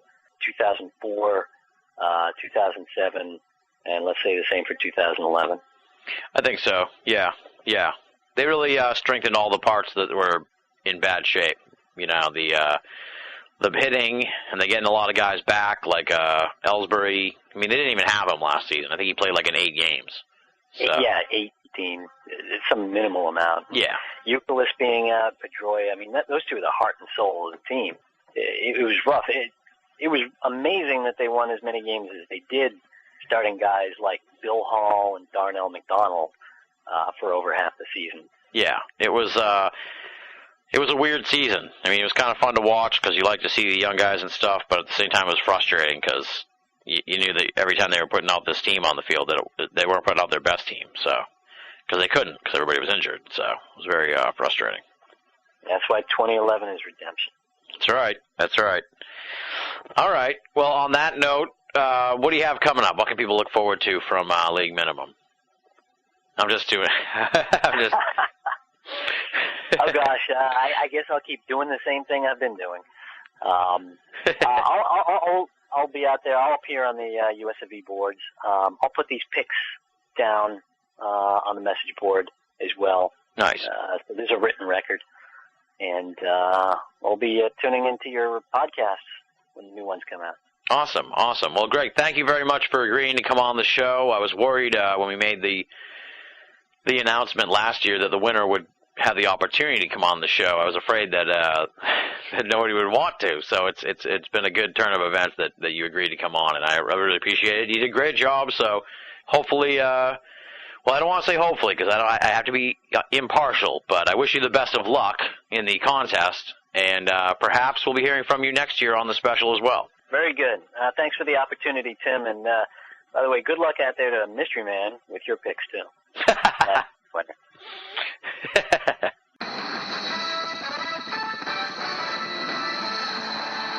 You're listening to Banal of America Audio.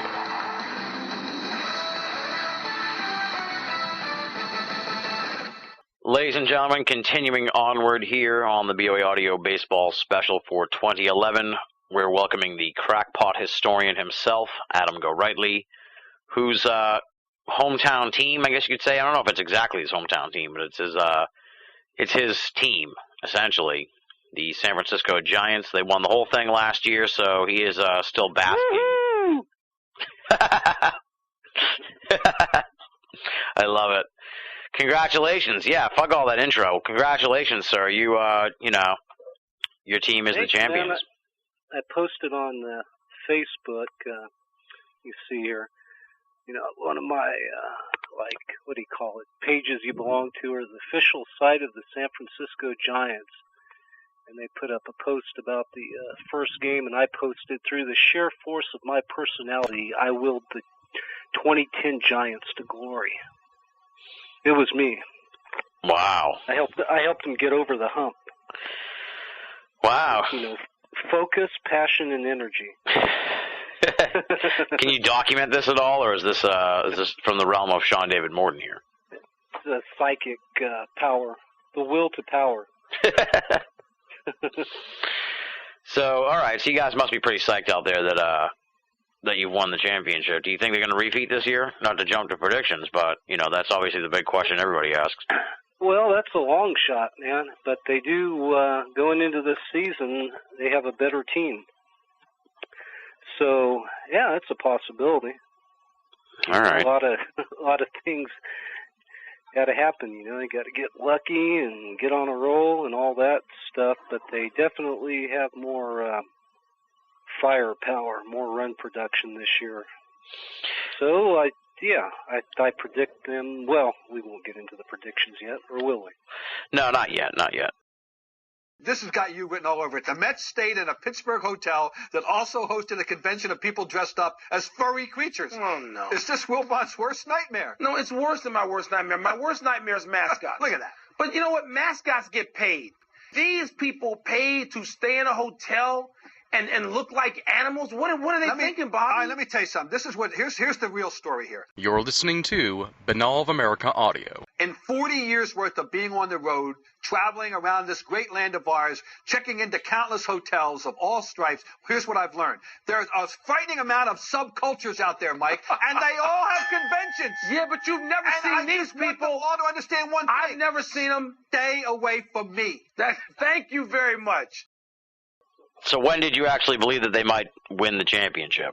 It's kind of interesting, perspective, because I think you're one of the few. Well, Rich Dolan and some other people had called the Yankees the previous year, but they always think they're going to win the championship. What I mean here is like, at what point were you like, holy shit, they might actually win this thing? It was pretty late going, and I think it was like in August. They were 6.5 games back, maybe more, of the Padres, and it's like, shit, man. You know, these guys got a great pitching staff, but they couldn't beat the Padres. At one time, the record against the Padres, they had like one win out of 10 games. The Padres had their number, you know. And so I went out of the country to South America in mid-August, and they were 6.5 behind. Mm-hmm. I kind of wrote them off. You left the country even. You're like, fuck this. Yeah, I'd had enough. And so I wasn't even paying attention. I was doing other things for about a week and a half. And I got on the internet one day and go, shit, let me check out the standings, see what's going on here. And it's like, holy crap, they've almost caught up with them. The Padres, during that period, I wasn't paying attention. The Padres lost like 10 games in a row. And you believe, sometimes it's like, whatever, you get superstitious. Maybe I shouldn't even pay attention for a while, and that's what gave them the impetus to make that comeback. So that's how, with the sheer force of my will, they caught up with the Padres, and hell, it came down to the final game of the season.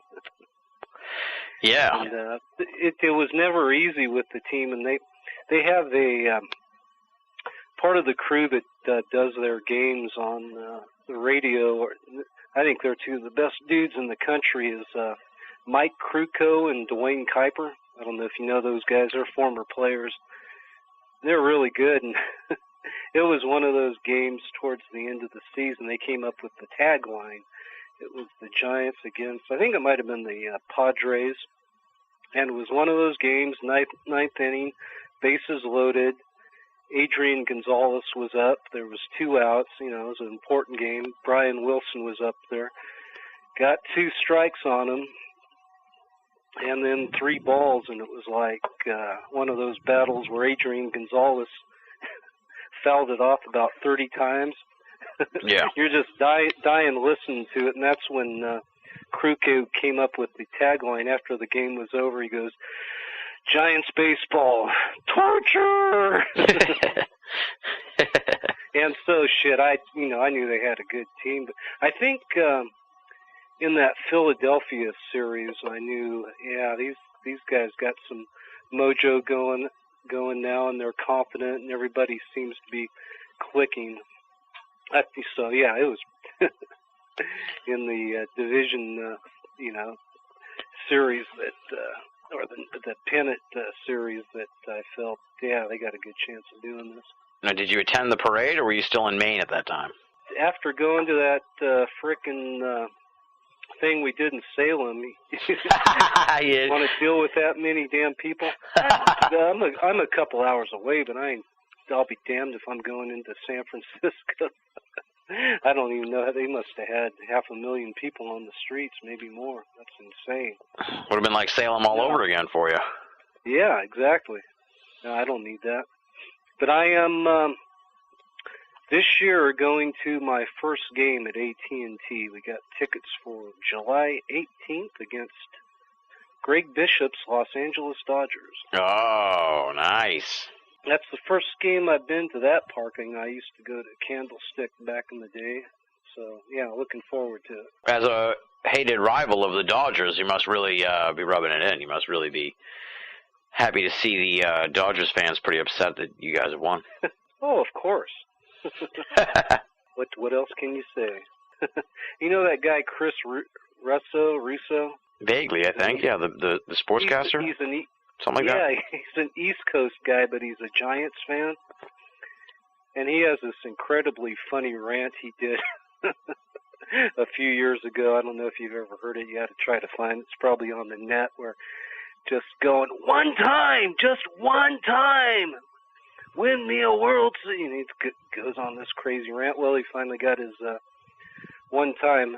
There is kind of I hear a group of hardcore San Francisco Giant fans back on the East Coast. In fact, there's a bar somewhere there in New York where it's dedicated to the Giants. Of course, they came from New York, so those ties are still there, but a lot of those old-timer hardcore guys about died off by now. So the team, they make any changes here in the off-season, or are they sticking with the central core? I know Edgar Renteria, did he leave? Yeah, I think he left, right?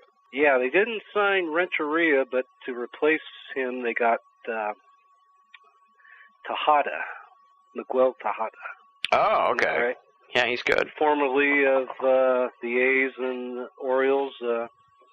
Maybe probably more better hitting out of Tejada, even though Renteria is a clutch dude.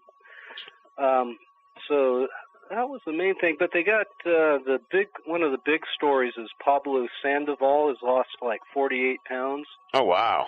Kung Fu Panda? Is that, what did they call him? Mm-hmm. Nice. Yeah.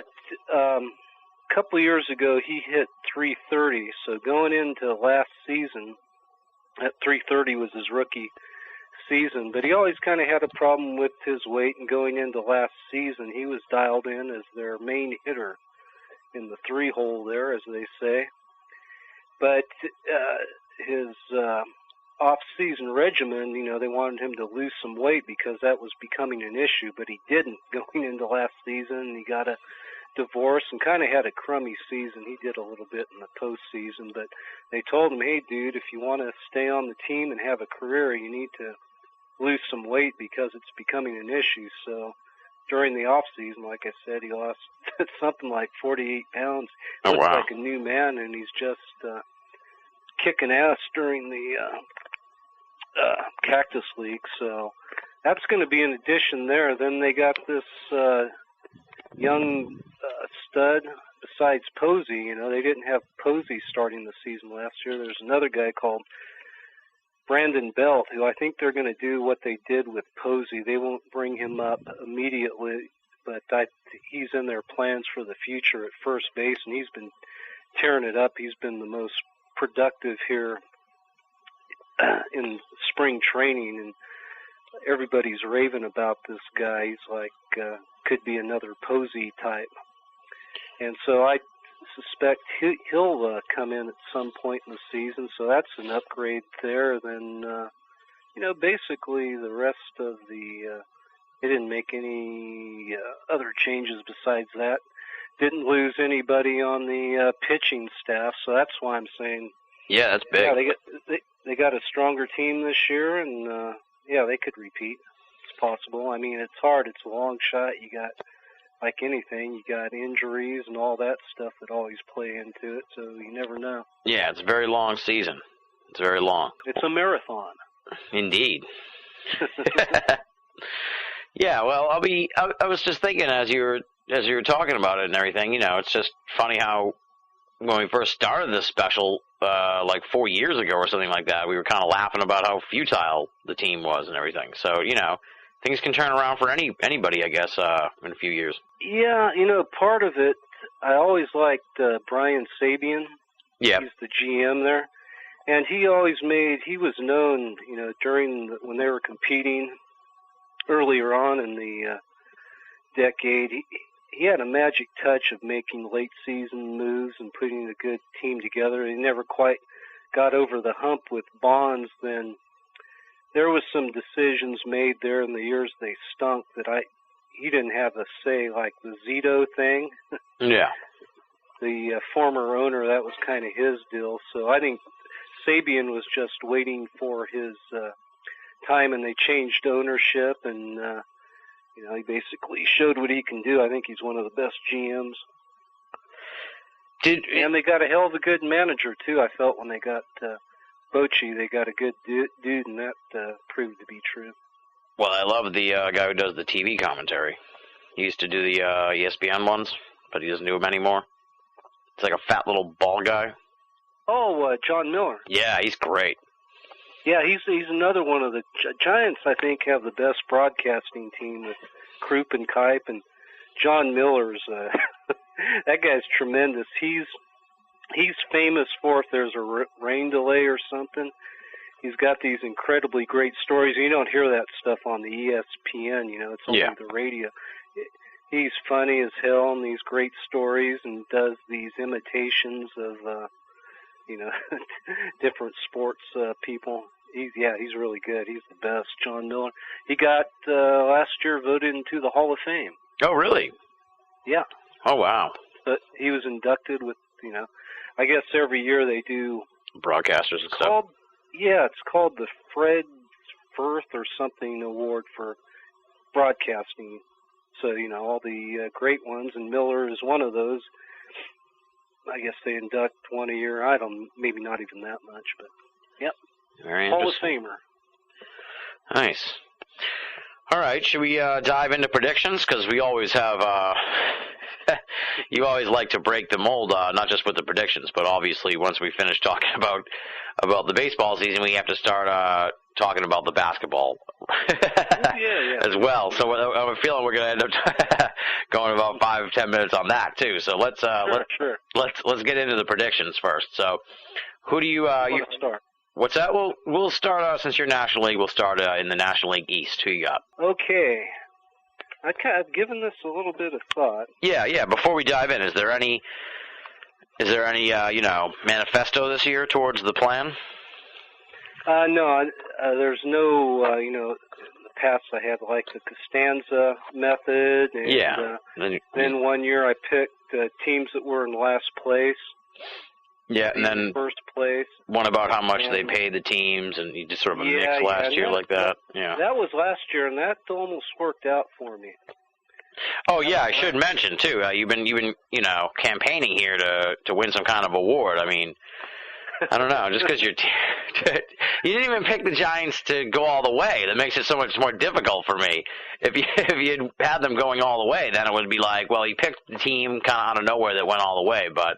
It's like you only took them so far, but I'm thinking some kind of Silver Slugger type award. I'm not sure yet.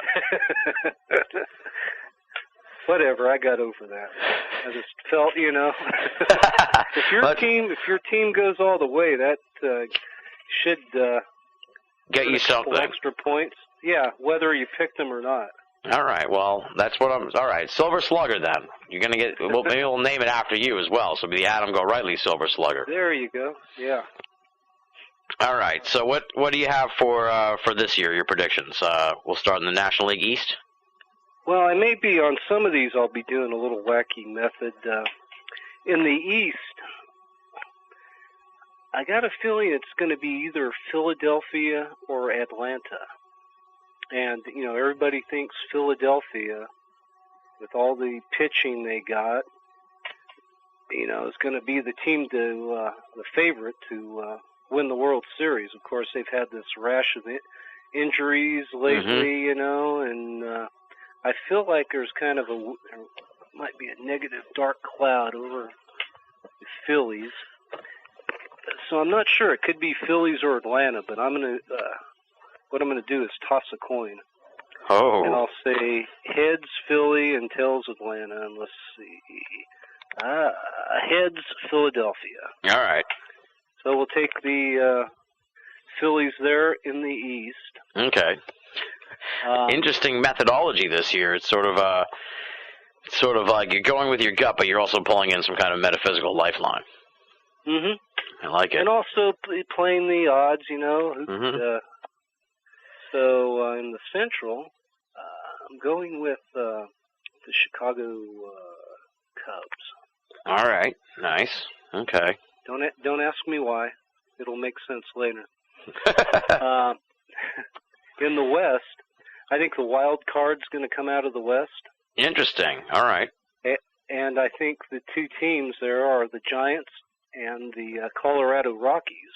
Okay. The Rockies always seem to have a good team, and they got some, they got some offense there. So, but I'm not. Once again, I'm going to flip the coin, and heads will win the division. And so I'll say San Francisco heads, San Francisco heads and Colorado tails, and we'll see who wins here. Okay, we're going to have Colorado winning the division with the Giants as the wild card. All right. This is spooky, this whole... I love it. All right, so the American League East, who you got? The Red Sox. Seems the popular choice this year, for sure. Yeah, with Carl Crawfish and Adrian Gonzalez, and my sources tell me their pitching staff is pretty good. That's what you said. So yeah. We'll go with the Red Sox. All right, the American League Central.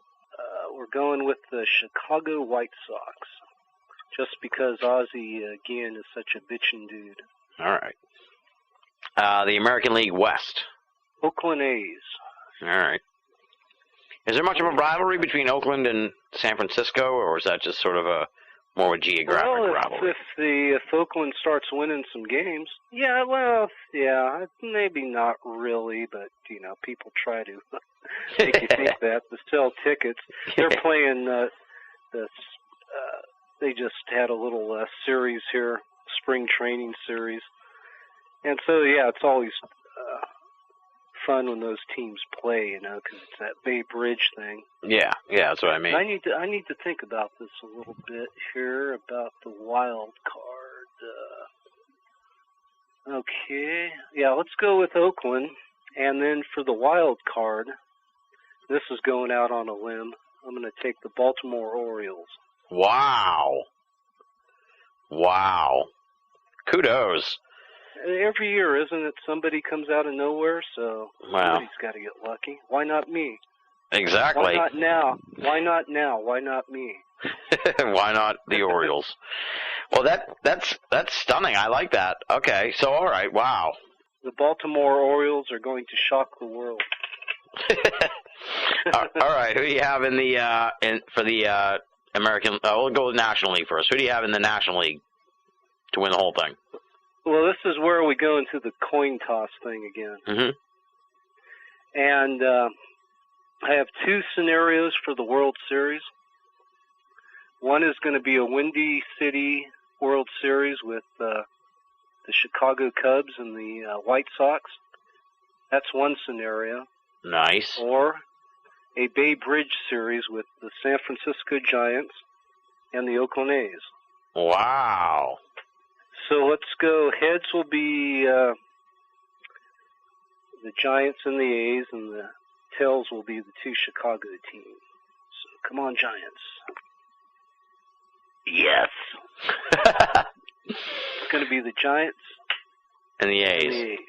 Wow. And for the whole thing, who's winning it all? Well, I better go with the Giants, because if I don't pick them this time and they win, then... you'll be a double Silver Slugger Award winner. Yeah. Wow, well, some bold predictions there, but I like it. I like that. I'm impressed. Go out on a limb a little bit, you know? Well, everybody took Philly to win the National League, so I ended up taking up the Braves.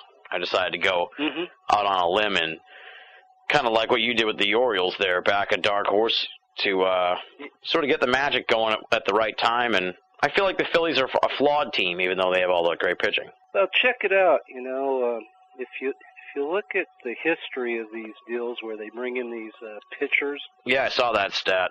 Yeah.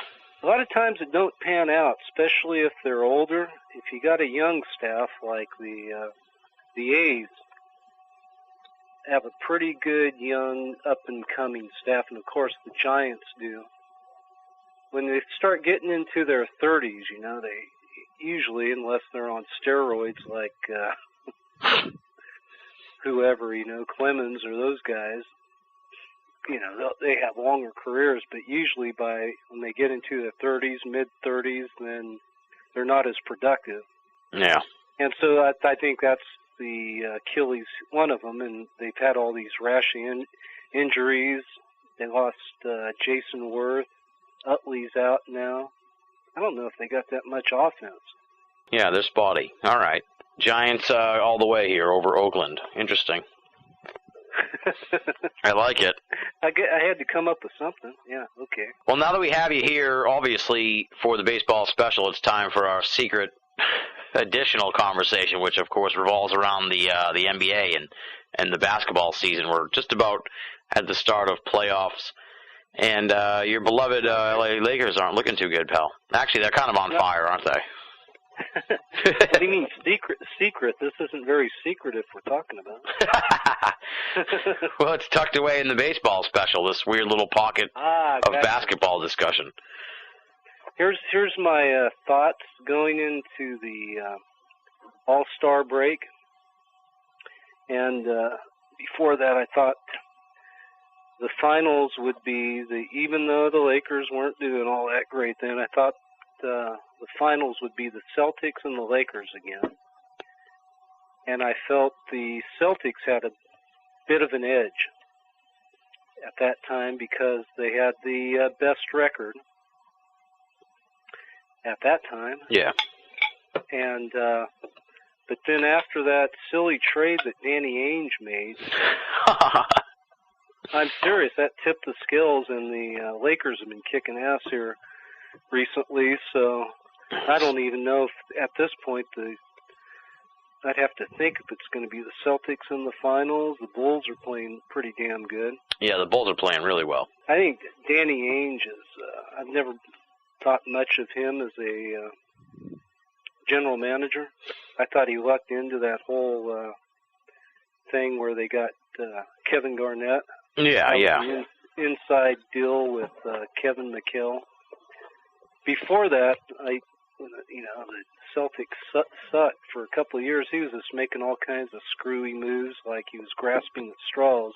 Then he got that dropped in his lap. It's like, oh, he's a genius, No, I don't think so. And I don't know. What do you think about that Kendrick Perkins trade? I'm kind of disappointed in it, and I don't really. These new guys haven't gelled very well with the team. So the thing they had where they could hang with the Lakers, by having that inside presence, some guys who were mean, rough, and dirty. Yeah. And so they lost that. Exactly. They lost quite a bit of that. And you still have Kevin Garnett, but he's not quite where he was when they won the championship. The big debate here is whether they're falling into the same thing they did last year, which is just cruise now into the playoffs. Because that's what everybody said, It was like no one gave them a chance last year, and then they just turned it on in the playoffs and went all the way to, very close to winning. You don't do that on purpose. Yeah, I know. You kind of like the Lakers. They do that too, but going into the playoffs, you want to be clicking on, yeah, all cylinders. Well, we'll see. Well, how do you think the Heat are going to do? I don't think they're quite there yet. I don't think they're going to make it in the finals. It'll be the Celtics or the Bulls. I feel like the playoffs are very difficult. The one thing I don't like about the NBA sometimes is just that I feel like they should shorten the season or something, because the playoffs are so long. They call it the second season, and that's true, because it's like it's too long, but it's like they're not going to shorten the season. It's all revenue. Yeah. Yeah. With the Heat, the changes in the playoffs, they just the strategies. That's true. The Heat can turn it up when they're kind of in an up-tempo, open court thing. Those guys can go to work. But when you get into the playoffs with the Lakers and the Celtics, they're going to slow it down. Yeah. And pack it in. Then those guys need to hit shots, and you see what happens. With LeBron this season. So they need more. They don't quite have the inside presence, I think, to go all the way, but who knows?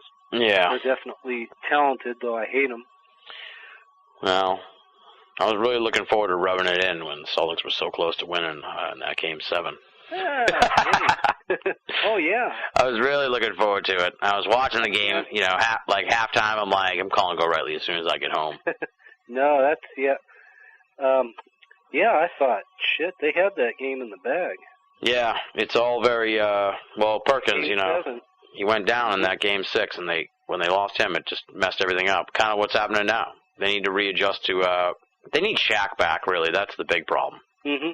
I think they've been holding him out. That's what I think, too, yeah. Yeah, they're going to bring him back a couple weeks before the playoffs start. Then he'll be ready to go. And he was really good this season, at the beginning of the season, so I have a feeling he might be the spark they need. Yeah, maybe. You want to see Shaq face off against Kobe one time in the finals. Oh, yeah. No, I've been surprised. That guy's amazing I think he's like 38. Who would have thunk that he'd even be around and being productive, Maybe he's on roids, too. That's possible. I suspect that about the NBA. They don't really ever talk about it, but you'd think, I swear that LeBron James has to be on steroids. There's been a few players. For the most part, the way the game is, you don't want to be all buffed up and muscle bound. But if you're an inside player, like the guys that have stood out to me, maybe on roids, were maybe Shaq. Yeah, he's a monster. He was always big, but he got bigger as he got older. Karl Malone, that guy was chiseled. Yeah. Somebody like Alonzo Mourning, he had kidney problems later in his career, and a lot of people went, Yeah. And, LeBron, he's a freak. I should have asked referee about it. I didn't think to ask him about steroids. I would suspect a low percentage of the players are on something. Not like, baseball was in its heyday or football. Yeah. Well, we'll see what happens, Go Riley. We'll see what happens. Because if it's Celtics-Lakers, maybe I'll bring you back on the show so we can debate it. I will, if the Celtics and the Lakers make it into the championship, I guarantee a Lakers victory, or I will shave my head. I was waiting for that because you wagered the head shaving, and I accepted, and then you backed out of it. And if you had won, I would have had to shave my head if you had just stayed in the bet. I shouldn't have said anything. I got scared, man. I was terrified, but I agreed to it. I had a lot to drink for a couple days, and then I was like, you know what? I'm doing it. I'll shave my head if they lose. I was so fired up, and then you were like, no, you're crazy. What are you, some kind of asshole? Well, I started to have doubts, and I didn't want to have to shave my head. Chickened out. All right, tell you what, if there's a rematch this year, then we should definitely do a hair match. I'll do it. Well, let's think about that. All right. Oh, here he goes already. Oh, man. All right, well, I forgot that everyone's listening, so we should wrap it up here. So thanks for. Oh wait, what's going on in Go Rightly world? What what's the latest from you? Books. I know you're working on a movie, and you got all kinds of stuff cooking. So update folks on what you've been working on. I do got a lot of stuff. I'm working with a couple different publishers on a whole bunch of book projects, and. You all have to wait and see. I don't want to start talking about specifically what they are, because you feel like you will jinx projects, and some of them, one of the publisher doesn't want me to talk about because it's going to be some pretty unique stuff. Some of it is my own things I've written, and some of the projects deal with unpublished manuscripts by certain famous authors who have passed on, and so there's really several projects I'm working on. Be pretty interesting stuff. So got that going on. I got my latest book is the Who's Who of the Manson Family, which is kind of a companion volume to The Shadow Over Santa Susana, and that's been released first as a Kindle book, but pretty soon here we'll have a hard copy edition. That's through FijiPress.com. Nice. And I'm working on a few projects with those guys there. Then the movie projects, there's a couple of them. One I've written the soundtrack for. It's called The New Prophet by an Australian filmmaker. It's kind of a sci-fi occult film. The filmmaker's name is Samuel Fielder, and the music for that soundtrack is also on a CD I have available called Transmissions from a Dying Planet, which you can get on Amazon. Some of my own music. Then also working with Mr. Fielder on this documentary, which we filmed towards the end of last year out in California, Southern California, and some of it on the central coast of California with a whole host of different paranormal researchers, conspiracy researchers, and we went to some unique locales out there like the Integratron and Salvation Mountain, and interviewed a whole host of people and kind of hung out. Among the people we talked to in the film are myself, Chica Bruce, Greg Bishop, Walter Bosley, Nick Redfern, who else? Rich Pauly Sorbate, among others. I think we interviewed a total of 23 people. Oh, wow. So should be a pretty interesting film. I think we filmed over 30 hours, so the director now he's in the editing phase where you try to take 30 hours of stuff and whittle it down to like a 90-minute Yeah. documentary. And I think he still wants to come out here and do some more, a little more filming, locale filming. So Nice. I think it will blow some people's socks off, but it'll be a while in the making. Yeah. Hopefully by the end of this year, it'll be coming together. So yeah, that's what I'm up to. Nice. Nice. Yeah.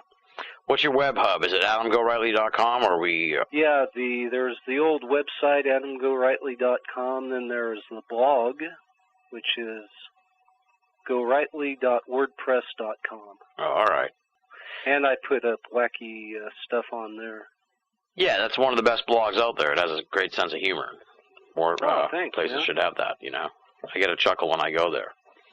It's always a little titillating, a little risque as well, so may not be safe for work sometimes, folks. True, true. It has a bunch of go-go dancer pictures on the sidebar. Then I just pulled up the page. One of the things we have, one of the posts is satanic chicken breasts. And the wife and I went to the store the other day, and we were going to buy some chicken breasts, and I go, look there. And one, there was one for sale at $6.66. Oh, boy.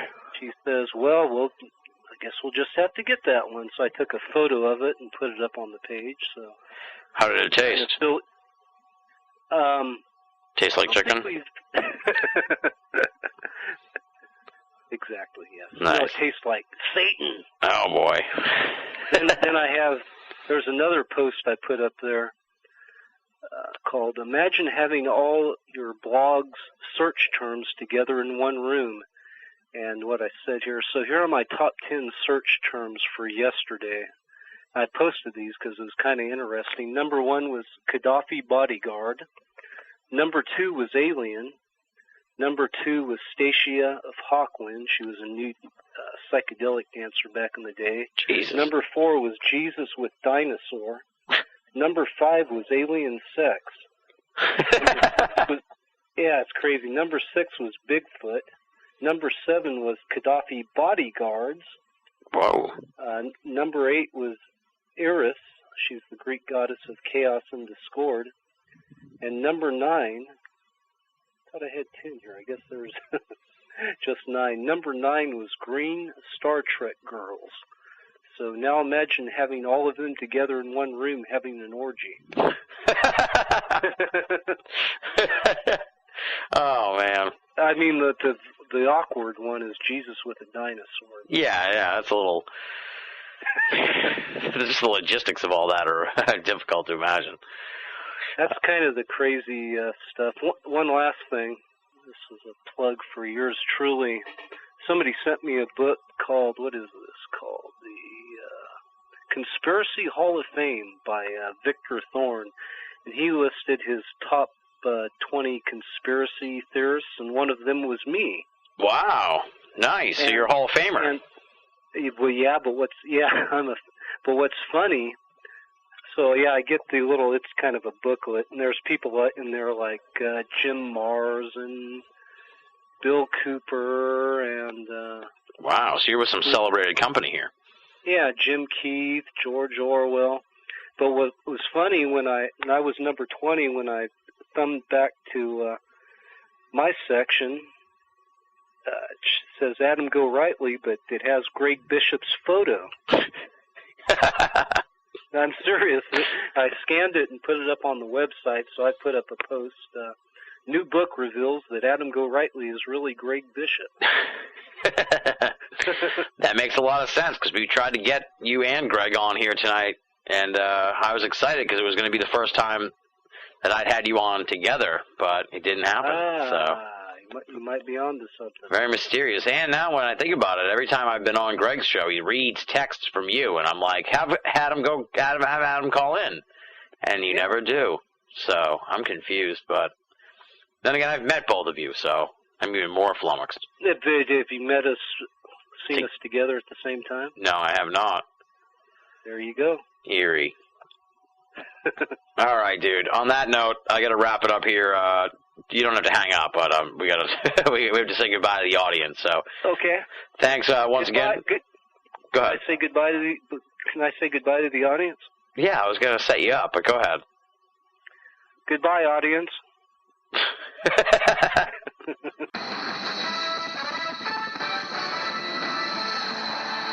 You're listening to Banal of America Audio.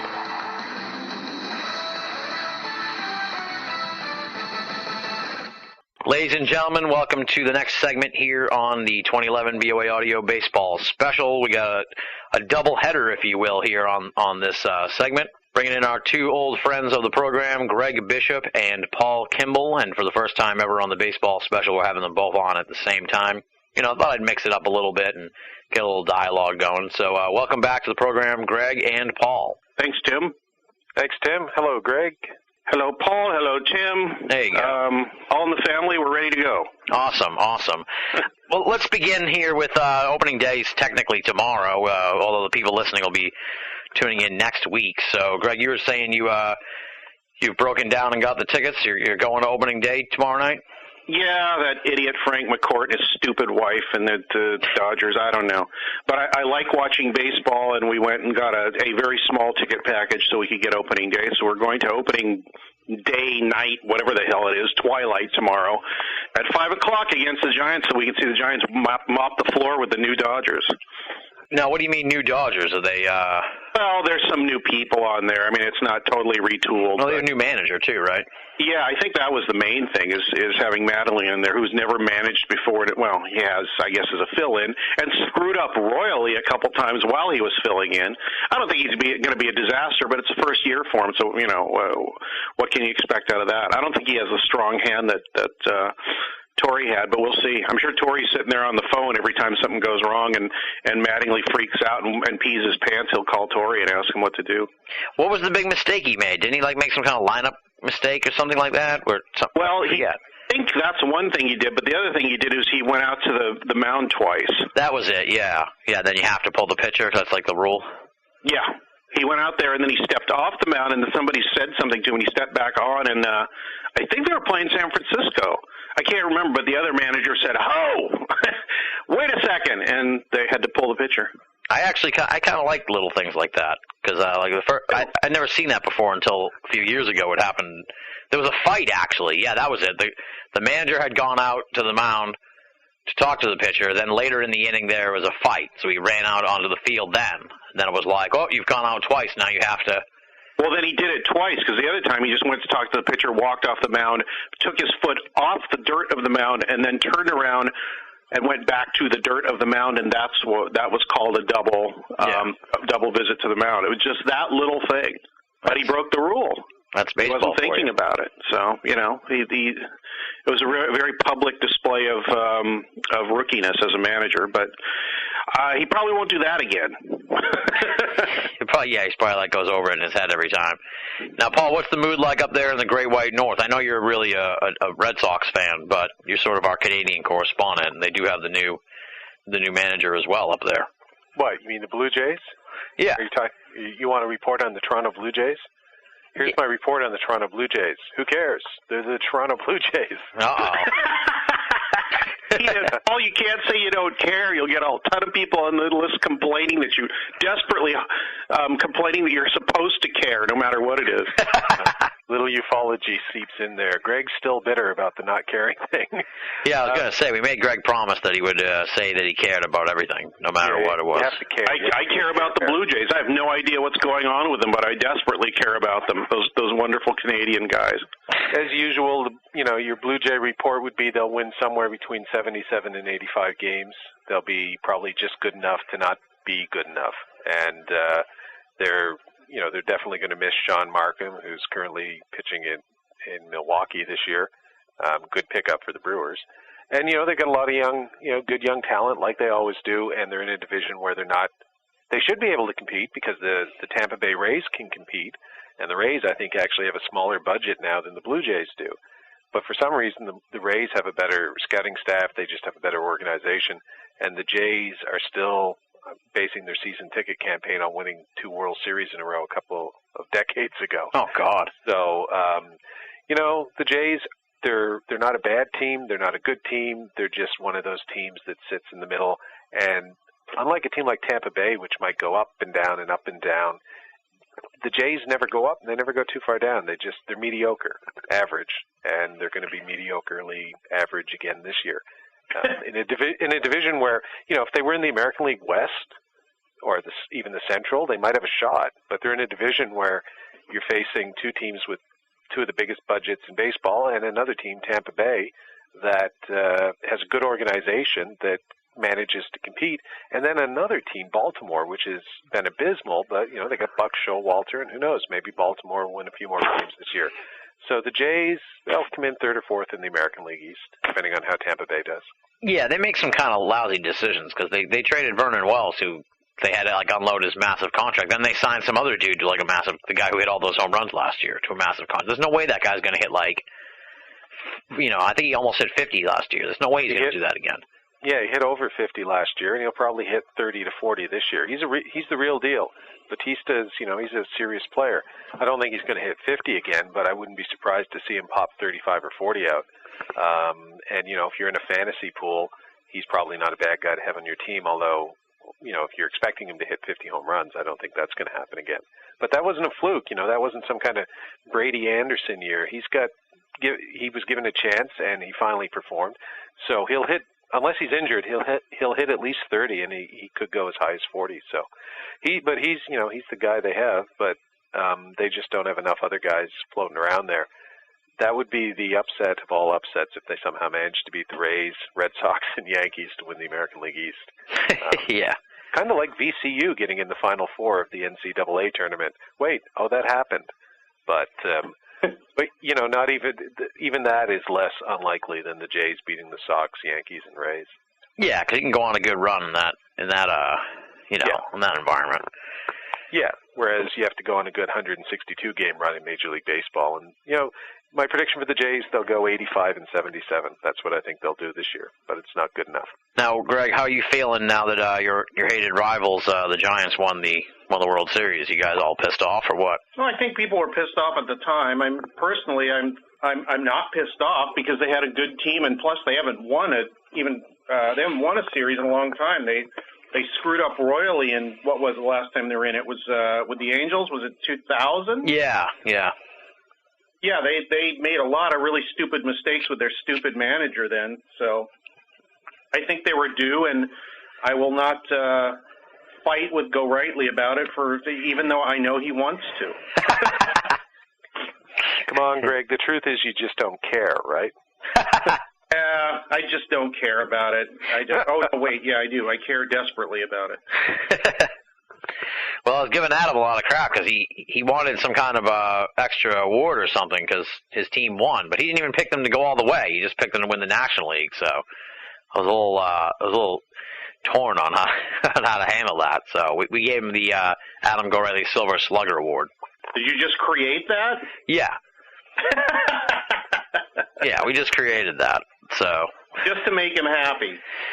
Yeah, well, I felt like his insane style of picks actually almost paid off if he had just gone all the way with it.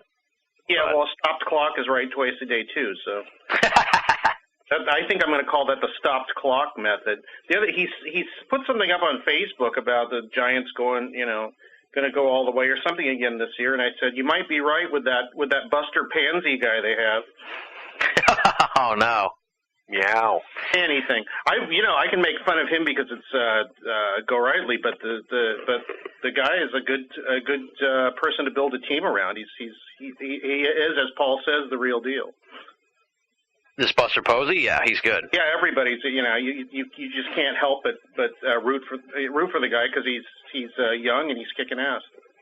Indeed, absolutely. Now, Paul, you must be very excited about the Red Sox this year. Yeah, as excited as I can get about a team that has a budget twice the size of Canada's, national debt. So I still love the Red Sox. I'm still a diehard Red Sox fan, but there are times when I think it's more, just what I grew up with. And and not necessarily what they are now. The giant corporate machine that has become the Boston Red Sox, I think they could probably use a year or two of just going 69 and 93, and I'd be happier. Because, I miss the plucky Red Sox. Now they just go out and they say, you know what, we can actually outbid the Yankees. Well, okay, you know what, when you can outbid the Yankees, you've become the Yankees. So, yeah, there's an identity crisis there of sorts with that whole thing, for sure. Yeah, but, having said that, a little bit of ennui or existential doubt, yeah, sure, it's exciting. They got a good pitching staff from the looks of it, and Gonzalez is obviously a great pickup, and, their lineup is stacked. I mean, on paper, there's no team in the major leagues that looks as good as the Boston Red Sox, and in the old days, that meant a guaranteed third-place finish. But in the new era, I think that probably means a guaranteed first place finish in the East, and then see what happens in the playoffs. So, despite all my kibitzing about the Red Sox and their giant corporate identity and everything and the money, it's going to be fun. They'll be fun to watch, and that's good. Yeah, well, it was tough last year because they had all those injuries and everything. It was like watching the farm team a lot of times. The ratings went down really down the tubes and shit, so it was kind of a crisis year. But you know what? If somebody came to me and said, look, here's your choice between you can go see the Boston Red Sox play seeing the Sox play in Fenway would be great, so I won't say that, but let's say that I'm visiting Greg in California and I have a choice. I can either go see one of two games at Anaheim. I can see the Red Sox play the Angels, or I could see the Kansas City Royals play the Angels. I'm just picking the Royals. I'd go see the Royals play the Angels. You know why? Something about the Red Sox. In Fenway, I'd love to watch them live. But on the road, some of these smaller teams with younger players, they're plucky. Like the Pirates. The Pirates are horrible. They're just horrible. But there's something charming about their horribleness that I enjoy watching on television. So I might be the only guy on the planet that would enjoy a Cleveland Indians-Pittsburgh Pirates doubleheader. The Kansas City Royals, mano-a-mano tonight with, Houston. Okay, actually, you know what? I couldn't do that, but I can do Pittsburgh and Cleveland. So Houston actually looks vaguely sort of okay. Okay, didn't they kind of get high last year and just drop out of it near about the middle to the end? I thought they were terrible from the beginning. I think they went like the longest team to go without a win at the beginning of the season. Oh, that's right. Yeah. Yeah, they look pretty terrible this year too. They're 11 and 23 in spring training, so that doesn't mean anything. Ha ha ha. No, it doesn't, but it doesn't mean anything if you're the Boston Red Sox and you're 11 and 23. Right. But if you're the Houston Astros and you're 11 and 23, yeah, that means something. It means you're as bad this year as you were last year. By the way, Greg, the Dodgers are 13 and 21 in spring training. Yes, I know. Yeah. I was at pains to see them. I think they won like 5 in a row in about the third week, and then that was about it, And then they started off spring training by losing like 8 games or something. It was pathetic, and it was frightening, and it's still frightening, and I think they'll come in, like, if they get in the middle of the pack in the West, they'll be lucky. So, you say you got a package. What games are you going to? Any particularly good ones? They got any good interleague games this year? Yeah, they got some. What I've done in the past is kind of go with the 25 game. It used to be like 27 games, but people were getting pissed and they were worried about the team, as well they should be. So they bumped it down to a 25 game package, but we couldn't even afford that because of my job situation. So we got the one where they pick the games for you, which is, I guess, okay. At least we got opening day. See, we probably more care about just going to baseball rather than if something exciting is going to happen with a particular team. However, Giants opening day, Giants on Sunday after opening day, Cardinals on April 17th, Braves on the 19th. We got the Brewers, Marlins, Reds are coming, who probably have a chance. I got Astros. Detroit, there's one interleague we're going to. That'll be good. Angels, Mets, Rockies, who I am predicting are going to make it high in the standings. D-backs, Phillies, Paul, you're going to be in here house sitting for us, right? Yes. I have tickets to 2 games when we're gone, which you are perfectly welcome to. Oh, nice. Who's playing? Yeah. I'll go anyway, but who's playing? Let's see. We're leaving on the 21st, so we got Saturday, May 28th with the Marlins. There you go with your plucky young teams, yeah. Sure. And the 30th with the Rockies. So you get a super team and a pretty good team. Yeah, no, count me in. Fantastic. Nice. Make it down to the stadium somehow or get somebody to take you. They're yours. Yeah, my brother might actually be coming out to join me because I was thinking, look, Jim, come out. We'll watch a couple of games. The idea of going to see the Angels and the Dodgers play anyway, so that would be ideal. Plus, he can rent a car. So. Right. Because Paul is by international law is not allowed to rent a car anymore. Yeah, that's true. That's not true, is it? No, not really. I was gonna say. You never know. You never know with Kimball. Mm. So anyway, those tickets are here for you as a thank you for taking care of our insane cat. Now she's pretty mellow. Yeah, I dig your cat. Maybe. I was just in Albuquerque and I was trying to buy an Albuquerque Isotopes hat and the damn place was closed on Sunday. Their gift shop. However, there was a game going on. Like, why is the gift shop closed on a game day? I think it was spring training. Minor leagues have spring training, right? I don't know. Well, there was a game going on because I heard people cheering and I heard an announcer. Well, maybe it was Monster Trucks and I couldn't see, but I think it was an actual baseball game. The Dodger Stadium had, over the spring, had like 50 tons of dirt dumped on top of the grass, on top of some plastic, so they could do motocross and crap like that. And they had to replant all the grass about 3 months ago, and now it's ready to go. Weird, but the company that did it paid all this money to kill the Dodger Stadium grass. Are the Dodgers, has all that been settled now, all that controversy there with the divorce and everything, or are they all set? Are they still fighting about it? I think they're still fighting about it, but I think the biggest blows have already been struck. Now they're just arguing over who gets what. And because of that, I believe a lot of money's still tied up. So when trade deadlines come around, I don't know what they're going to do. I don't know whose purse strings are going to open up or what. Somebody came on Facebook, at least my wife saw a few days ago. Oh, no, she was looking at the Dodgers website, and there was some completely unrelated story about the owners, about Frank and Jamie McCourt. And it was like, one of their, like Chad Billingsley pitches a gym at spring training, and the first comment at the MLB site was, "Sell the team, you damn lowlife."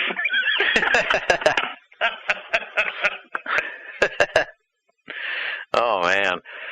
I think the news came out after the special last year, but you must have heard that whole story about how they paid some, like, psychic genius, or for lack of a better term, some psychic in Massachusetts. Some, like, Russian psychic. Yeah. To, like, put mojo on the team or some damn thing. So weird. But funny, you think about that, it's like, oh, God, those it's like baseball players are the most superstitious people in the world. Why not the owners? That's true. I'm not superstitious. When I play softball, I have to go through a routine and do all these weird things, and I didn't plan it. I've just gotten all superstitious about it. I don't know why. I don't know. So, yeah, are the owners immune? Probably not. I'm sure there's a lot of other stories like that would horrify a lot of the fans, even more than a divorce sucking all the money out of the team and keeping it in the toilet. You still play softball? Yeah, in fact, after we're off the phone here, I'm going to a spring training scrimmage here. It's like, yeah, all right. So even you guys have a spring training. Yeah, well, we don't have to, but it's kind of nice to go out there and make sure you haven't forgotten how to do things before. I play pickup games on Saturdays, too, sometimes, so I kind of keep in practice. But we're getting away from the subject at hand here, I think. Yeah. Now, Paul, do you play softball? What? Sorry? I was asleep there. Do you play? I'm trying to include everybody. Paul! Jeez.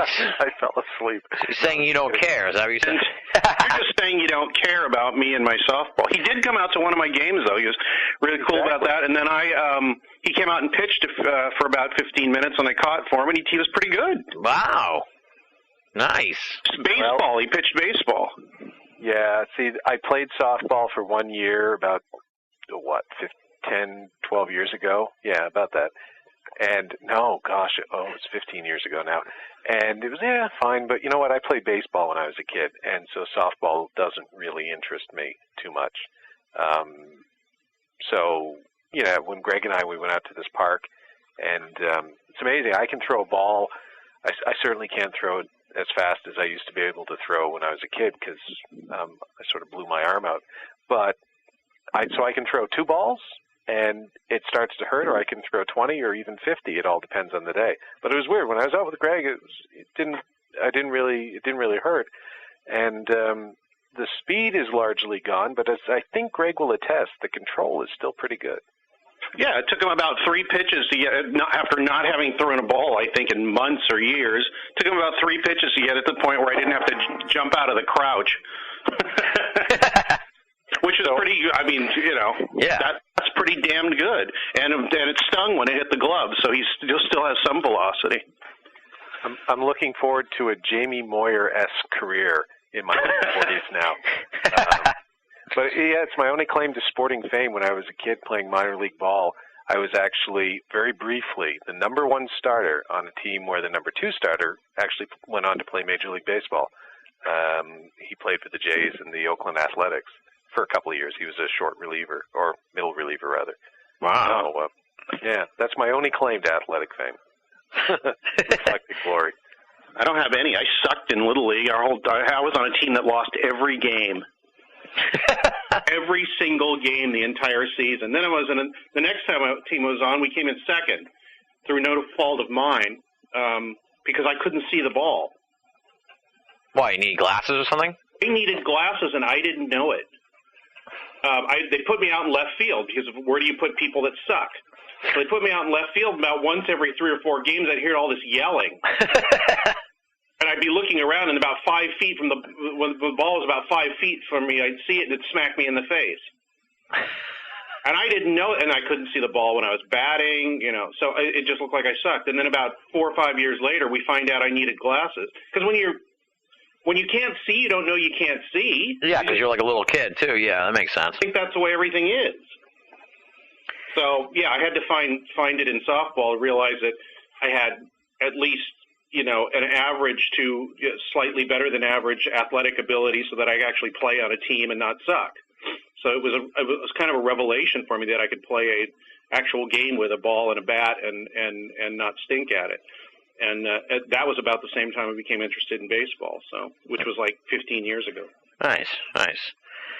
All right, well, it's time to put your money where your mouth is because it's prediction time. Are you boys ready? Yeah. Greg goes first. Oh, I was going to say Paul goes first. Why, are you going to change things based on what I said? No. I just, age before beauty.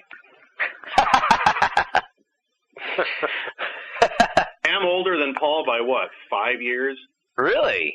Yeah. Wow. Well, AL East. He quickly moved in. Yeah.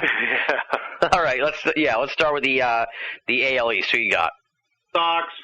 All right. AL Central Twins. All right. Nice. Okay. I think that's going to be one of the make or break divisions for everybody because it seems there's quite a different array of picks across the board on that one. So. Yeah, and Oakland for West because their pitching's been improved quite a bit. Nice. All right. Wild card Yankees. All right, interesting. All right, I like these picks. All right.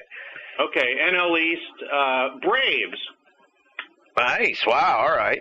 Bit of a surprise. Well, they've retooled, and I think it might work. I mean, what's his name? Is he not managing anymore? Bobby Cox. Yeah, there's a new manager now. Yeah. Right. I think that might make a difference. Central Cardinals. That's a pretty safe one. And West, a non-safe one, Rockies. Nice. So you're sort of going with the teams that are on the cusp that might make a run. I kind of looked over all the different picks and sort of vaguely half paid attention to some of the trades by reading up on it, because usually I only pay attention to the Dodgers and the NL West, as you know. Everybody's saying, "Ooh, nothing happens in the NL West." Well, that's where I live, so that's where I'm born, so screw you guys. Wild card Phillies. All right. Nice. Okay, so we're interesting picks. All right. I like this. Okay, do I have to go Yeah, we'll go all the way here. We'll get Paul's picks here. So, who you have for the AL champs? Sox. Okay, National League? Cards. Oh, wow. All right. So, Red Sox, Cardinals, World Series once again. Who do you have going out on top?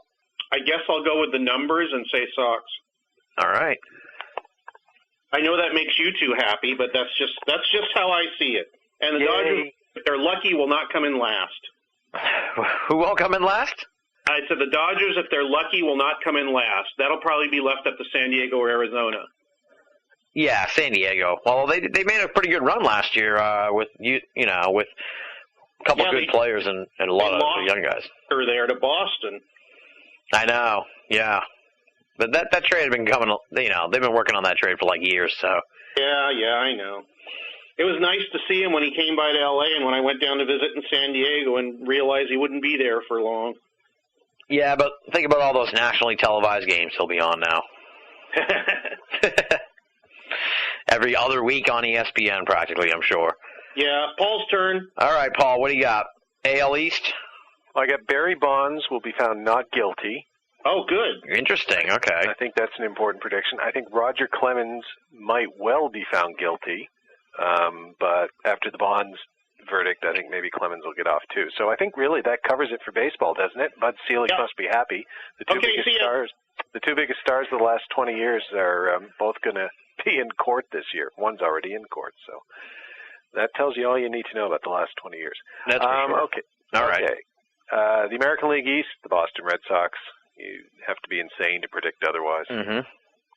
I'll take the Tigers in the Central with a side order of fries. Nice. Your favorite team there, the Tigers. That's a throwback to the original baseball special. There you go. All right, the AL West. I have tried everything to find a way to not pick the Texas Rangers, but I'm going to pick the Texas Rangers.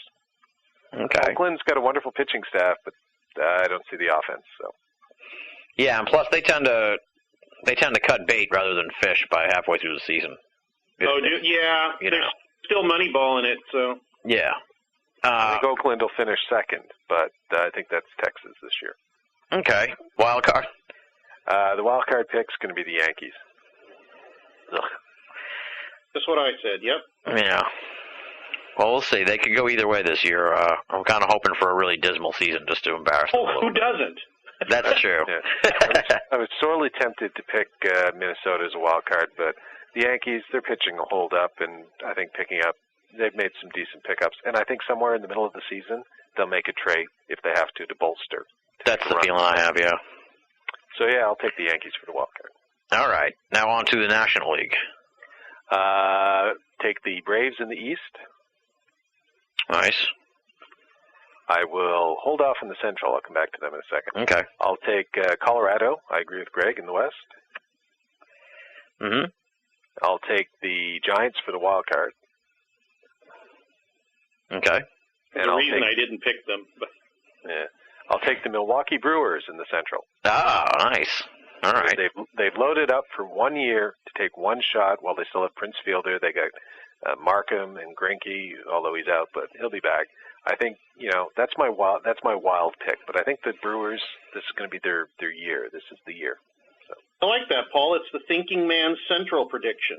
Exactly. Yeah. Well, I also have the Brewers, so I'm in total agreement there. Well, wait till they go 68 and 94, and then we'll see how thinking man it is. Yeah. All right, and then who do you have facing off in the World Series, the AL and the NL champs?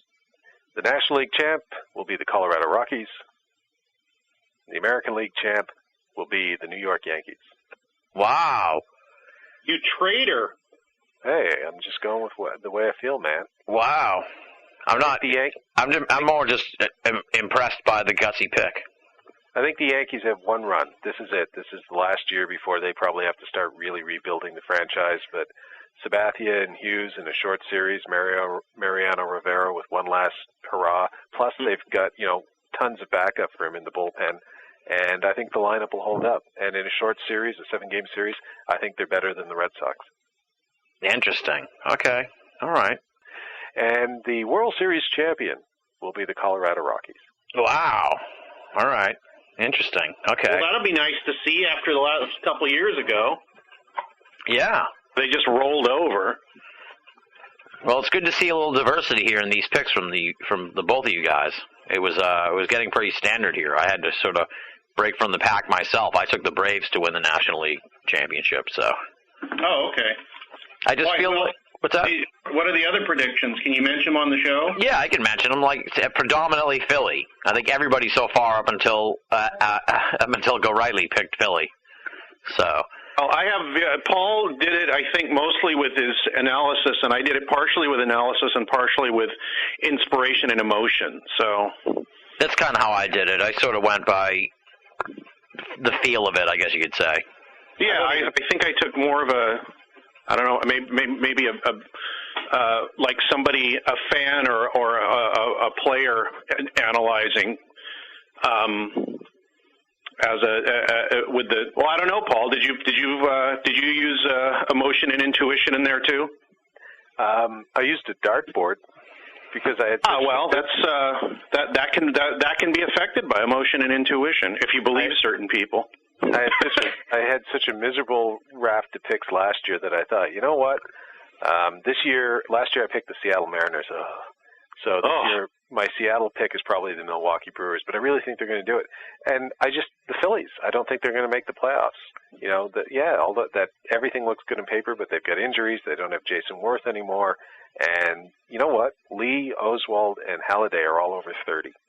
And at some point, they get a lot of innings on those arms. So I'm not sure all three of them are going to make it through the season in one piece. If they do. How I am, I didn't even know Worth had left. Yeah, he's DC. gone. He's in DC with the Nationals. Huh. There's a career move for you. Yeah. But, take the money and run. So yeah, that's my gutsy thing. I don't even think the Phillies make the playoffs this year. And then somehow Philadelphia implodes as a city and disappears off the map. What happened to Philadelphia? I don't know. The Flyers lost the Stanley Cup and the Phillies didn't make the Major League Baseball playoffs, so the city doesn't exist anymore. Celebrations in Pittsburgh, footage at 6. And the whole time Paul was doing his predictions, I oiled my glove for this season. Wow. It really is a baseball special. Yes. You don't want to know what I was oiling while you were making your predictions, Greg. I knew you were going to say that. I was leaving the door wide open for you, and you walked right through. Thank you. There you go. You set him up, I'll hit him out. Yeah. When in doubt, leave the door open. Kimball will come through with some kind of filthy double entendre. Indeed. It's the what's next for you part now, so we'll start with you, Greg. What's next for you? Anything crazy coming up here in 2011? I know you're going to be at Leslie Fest at the end of April, the Wake Up Now conference. Yeah. I don't know. I think it's one of those things. I get this feeling that it's the last one I'm going to speak at for quite a while. So what I'm going to do is complain about ufology and say how much it's terrible. Nice. And instead of just whining, make some I think reasoned suggestions as to how it can change. Even to the point of just stopping certain things for a while, like don't study abductions for. I already said this. Don't forget abductions for 5 or 10 years if you can. That kind of stuff. Also, I'm in the middle at Paul's suggestion, actually, who gave me a little pep talk when I lost my job here. I am retooling the Radio Mysterioso site almost as we speak.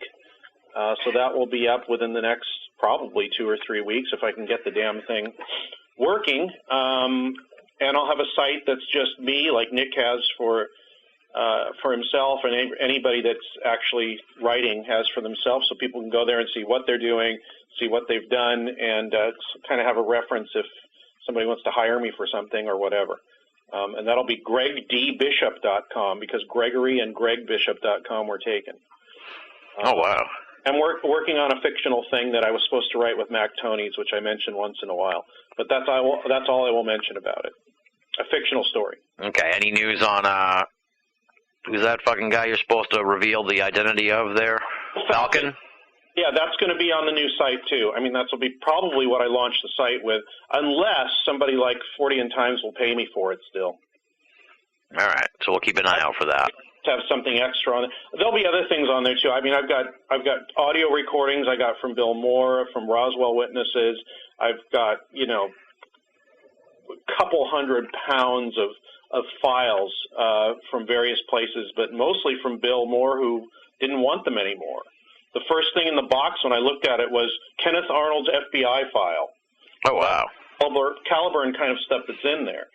So I got to bring it in the house and just start cataloging it. Maybe when Paul's here, I'll be about halfway through it. He could take a look at it, too, if he's interested. Nice.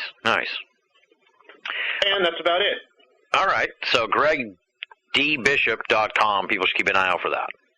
Yeah, I've got it registered. I just have to throw some content on it, which I will, and there'll be, stuff that isn't anywhere else. And also, like I said, from time to time, exclusive stuff that you'll only be able to get there. Nice. Paul, what about you? We mentioned this on Greg's show, but we're working on a movie here, Beyond the Best Evidence. So people should. We have a website for that yet? The best place to go for information about that is my company's website, although there's a dedicated Indiegogo website, but I'm not exactly sure what the URL for that is yet. So go to Red Star Film TV, all one word, .com, and check under In Development, and you'll see Beyond Best Evidence, the UFO Enigma. And that's where we're trying, we're doing something different, which is community fundraising. There are other sources of money coming into the film, but we're basically saying as well, and filmmakers are doing this more and more all the time now, but for us, we're saying to the UFO community, if you will, or people that are interested in it, hey, join our team, become part of this journey, help us make this film the way that we all want to see films made, as opposed to the way that the networks want to see films made. Exactly. We're going to make this one totally independent of the mainstream networks, who I'm happy to work for in other areas, but for this one, because we're going to be talking about the theoretical aspects of the UFO phenomenon, which I don't think the mainstream networks really give two rats behinds about, we're going to do it with a community of supporters, hopefully, if it works, and create a good film that way. And, other resources that my company and various other things bring to bear as well. So yeah, it's fun. It's a Kim Binall partnership. Absolutely, yeah. Well, we're going to have you on the show during the campaign to talk about it. So we'll delve more into what we have planned for this film and how people can get involved and really get involved and, like you said, be a part of this thing, because that's what we really want, Yeah. Because there's so much grousing about UFO movies and UFO TV shows and stuff, and here's the opportunity for people to actually make a difference. So that's what I'm excited Absolutely. about. Everything from a $5 donation to we'll have a level between there and $1,000 if you really want to go whole hog. There's room for everybody to become involved. There's different things that people at different levels will get out of it, as well as just becoming involved. We're offering sort of perks to make more value for your contribution. And at the end of the day, I think, well, you know what? If you think I make good films and if you think Tim runs a good show and a good website, we have a pretty good track record between the two of us. So we're probably the two right guys to make the film about the theoretical aspects of UFOs. And it'll be a companion piece to my earlier film, Best Evidence, Top 10 UFO Sightings. Absolutely. I think you ought to auction off an associate producer credit. Well, if you donate $1,000, one of the perks you get is you get an associate producer credit. Okay. So yeah. that's the level for there. And we're also taking private investment. I already have some of that, so people can also go that route and contact me directly. My email will be there on the Indiegogo site, and people know where to find me. And the other thing is, I have a feature film in development up here in Canada, like real development, not just my own company, but government funding development. And I'm hopeful that actually starts shooting in the fall. Things look pretty good. And we might have some very interesting casting news for science fiction fans soon. Oh. We'll see. Is this like someone they know? Oh, yes. Quite so. Oh. Nice. All right. Well, on that note, Thank you once again, Paul, and thank you, Greg, for coming back onto the show and discussing baseball here for the baseball special. Obviously, Greg, you're just smashing the shit out of the all-time appearance record on this show, despite the audience's reaction to the year in review episode. Yeah, well, it is your show. It's not the audience's show. That's why I always say when people say anything about mine, I say, well, when I start making money for it, then I guess I'll start listening to complaints and being polite about them instead of just saying, it's my show. So what are you saying, Greg? Are you saying you don't care about the audience reaction? I don't care about my emotional state based on an audience reaction. There you go. There you go. All right. On that note, thanks again, guys, and we'll all be in touch. Sounds good. Thanks, Tim. Thanks, Tim. See you, Paul. See you, Greg.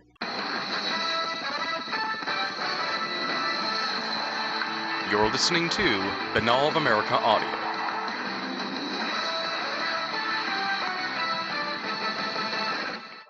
That does it for the 2011 BoA Audio Baseball Special. Big thanks to Jason Offutt, Lauren Coleman, Adam Go-Rightly, Paul Kimball, Greg Bishop, and the US of E's League Minimum for joining us on this year's festivities.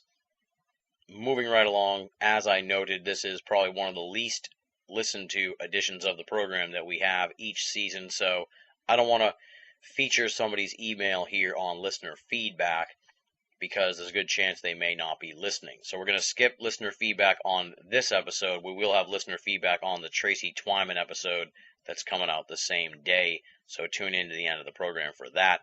If you want to get in touch with me, that's simple. There's 3 big ways to do it. You can write to boaaudio@hotmail.com or go to banalofamerica.com, BINNALL of America.com, and click the contact button. And the final method is to join up at the official BoA forum, theusofe.com, THEUSOFE.com. We've still got the 2011 baseball predictions contest thread up and running, so if someone wants to throw in a final set of predictions, I won't hold it against them. It's cool. We'll allow it. So if you want to join in on the fun and try and become a part of the 2012 BoA Audio Baseball Special, go for it. Join up at the official BoA forum and try your luck. Beyond those means of contacting me, I'm also on Facebook and Twitter, so feel free to befriend me, poke me, or follow me. It's all good, and I'd love to hear from you on there. Up next, let me thank the outstanding and esteemed BoA staff: Leslie, Chiron, Regan Lee, Joe V, Tina Senna, Rochelle Hawks, Richard Thomas, Marla Pena, Bruce Pretty, Tony Morrill, our contributing cartoonist Andy Carolyn, and our webmaster Jeremy Boston. Lots of great stuff from the BoA staff up at the website. You definitely want to go and check that out. We say it all the time here at the end of the show, but it bears repeating. If you're only listening to BoA Audio and you're not reading the columns at Banal of America, then you're only getting half the story. BoA, make it a part of your everyday search for esoteric news and opinion. Normally, this is the part of the program where we ask you to make a donation to Banal of America and BoA Audio, but as noted during our conversation here with Paul Kimball, we are on a major fundraising mission here to help fund the film Beyond Best Evidence, the UFO Enigma. So if you want to make a donation, that would really be the best place to do it right now. You can go to Indiegogo, INDIEGOGO.com/UFO to find out more about how to make a donation and what you get for making a donation. This isn't just throwing money in the bucket this time around. Here, with this project, you get a whole bunch of perks for each level of donation. So if you throw $50 in, you're going to get a whole bunch of stuff in return when the film is made. So check out Indiegogo.com/UFO or go to banalofamerica.com and click the ad there for the Indiegogo campaign for Beyond Best Evidence, the UFO Enigma. No donation is too small, and all donations would be greatly appreciated. Normally, I take this time to tell you what's going to be happening next week on BoA Audio, but we're running 2 episodes at once here today, so let me just tell you to head on over to Banal of America and pick up the next edition of the program. That one, of course, is purely paranormal, and it features razor-sharp esoteric researcher Tracy Twyman talking about the marriage of alchemy and the economy. Truly remarkable stuff, mind-bending material from Tracy Twyman. A very long conversation. I think it clocks in at well over 2 hours. So quite a bit of stuff there. It's really a feast for the mind, and one you're definitely going to want to check out. That's Tracy Twyman on BoA Audio. You can find it right now at the website. And I'll just hold off, I guess, on teasing what's on next week's edition of the program until I tape the final segment for that episode. And with all that said, let's wrap up the program here with one more final thanks to the great guests who appeared here for the 2011 BoA Audio Baseball Special: Jason Offit, Lauren Coleman, Adam Go Rightly, Paul Kimball, Greg Bishop, and the US of E's League Minimum. And, of course, I want to thank all the great folks out there listening right now. I mean, you are the super hardcore BoA Audio listeners. You're the folks who actually listen to the baseball special. I know it's only a handful of you, but if you're tuning in this far, thank you so much for your support of the program. You guys are the best. Thank you once again for making BoA Audio a part of your esoteric audio playlist. And on that note, until next time, this is Tim Binnall, thanking you for listening and signing off.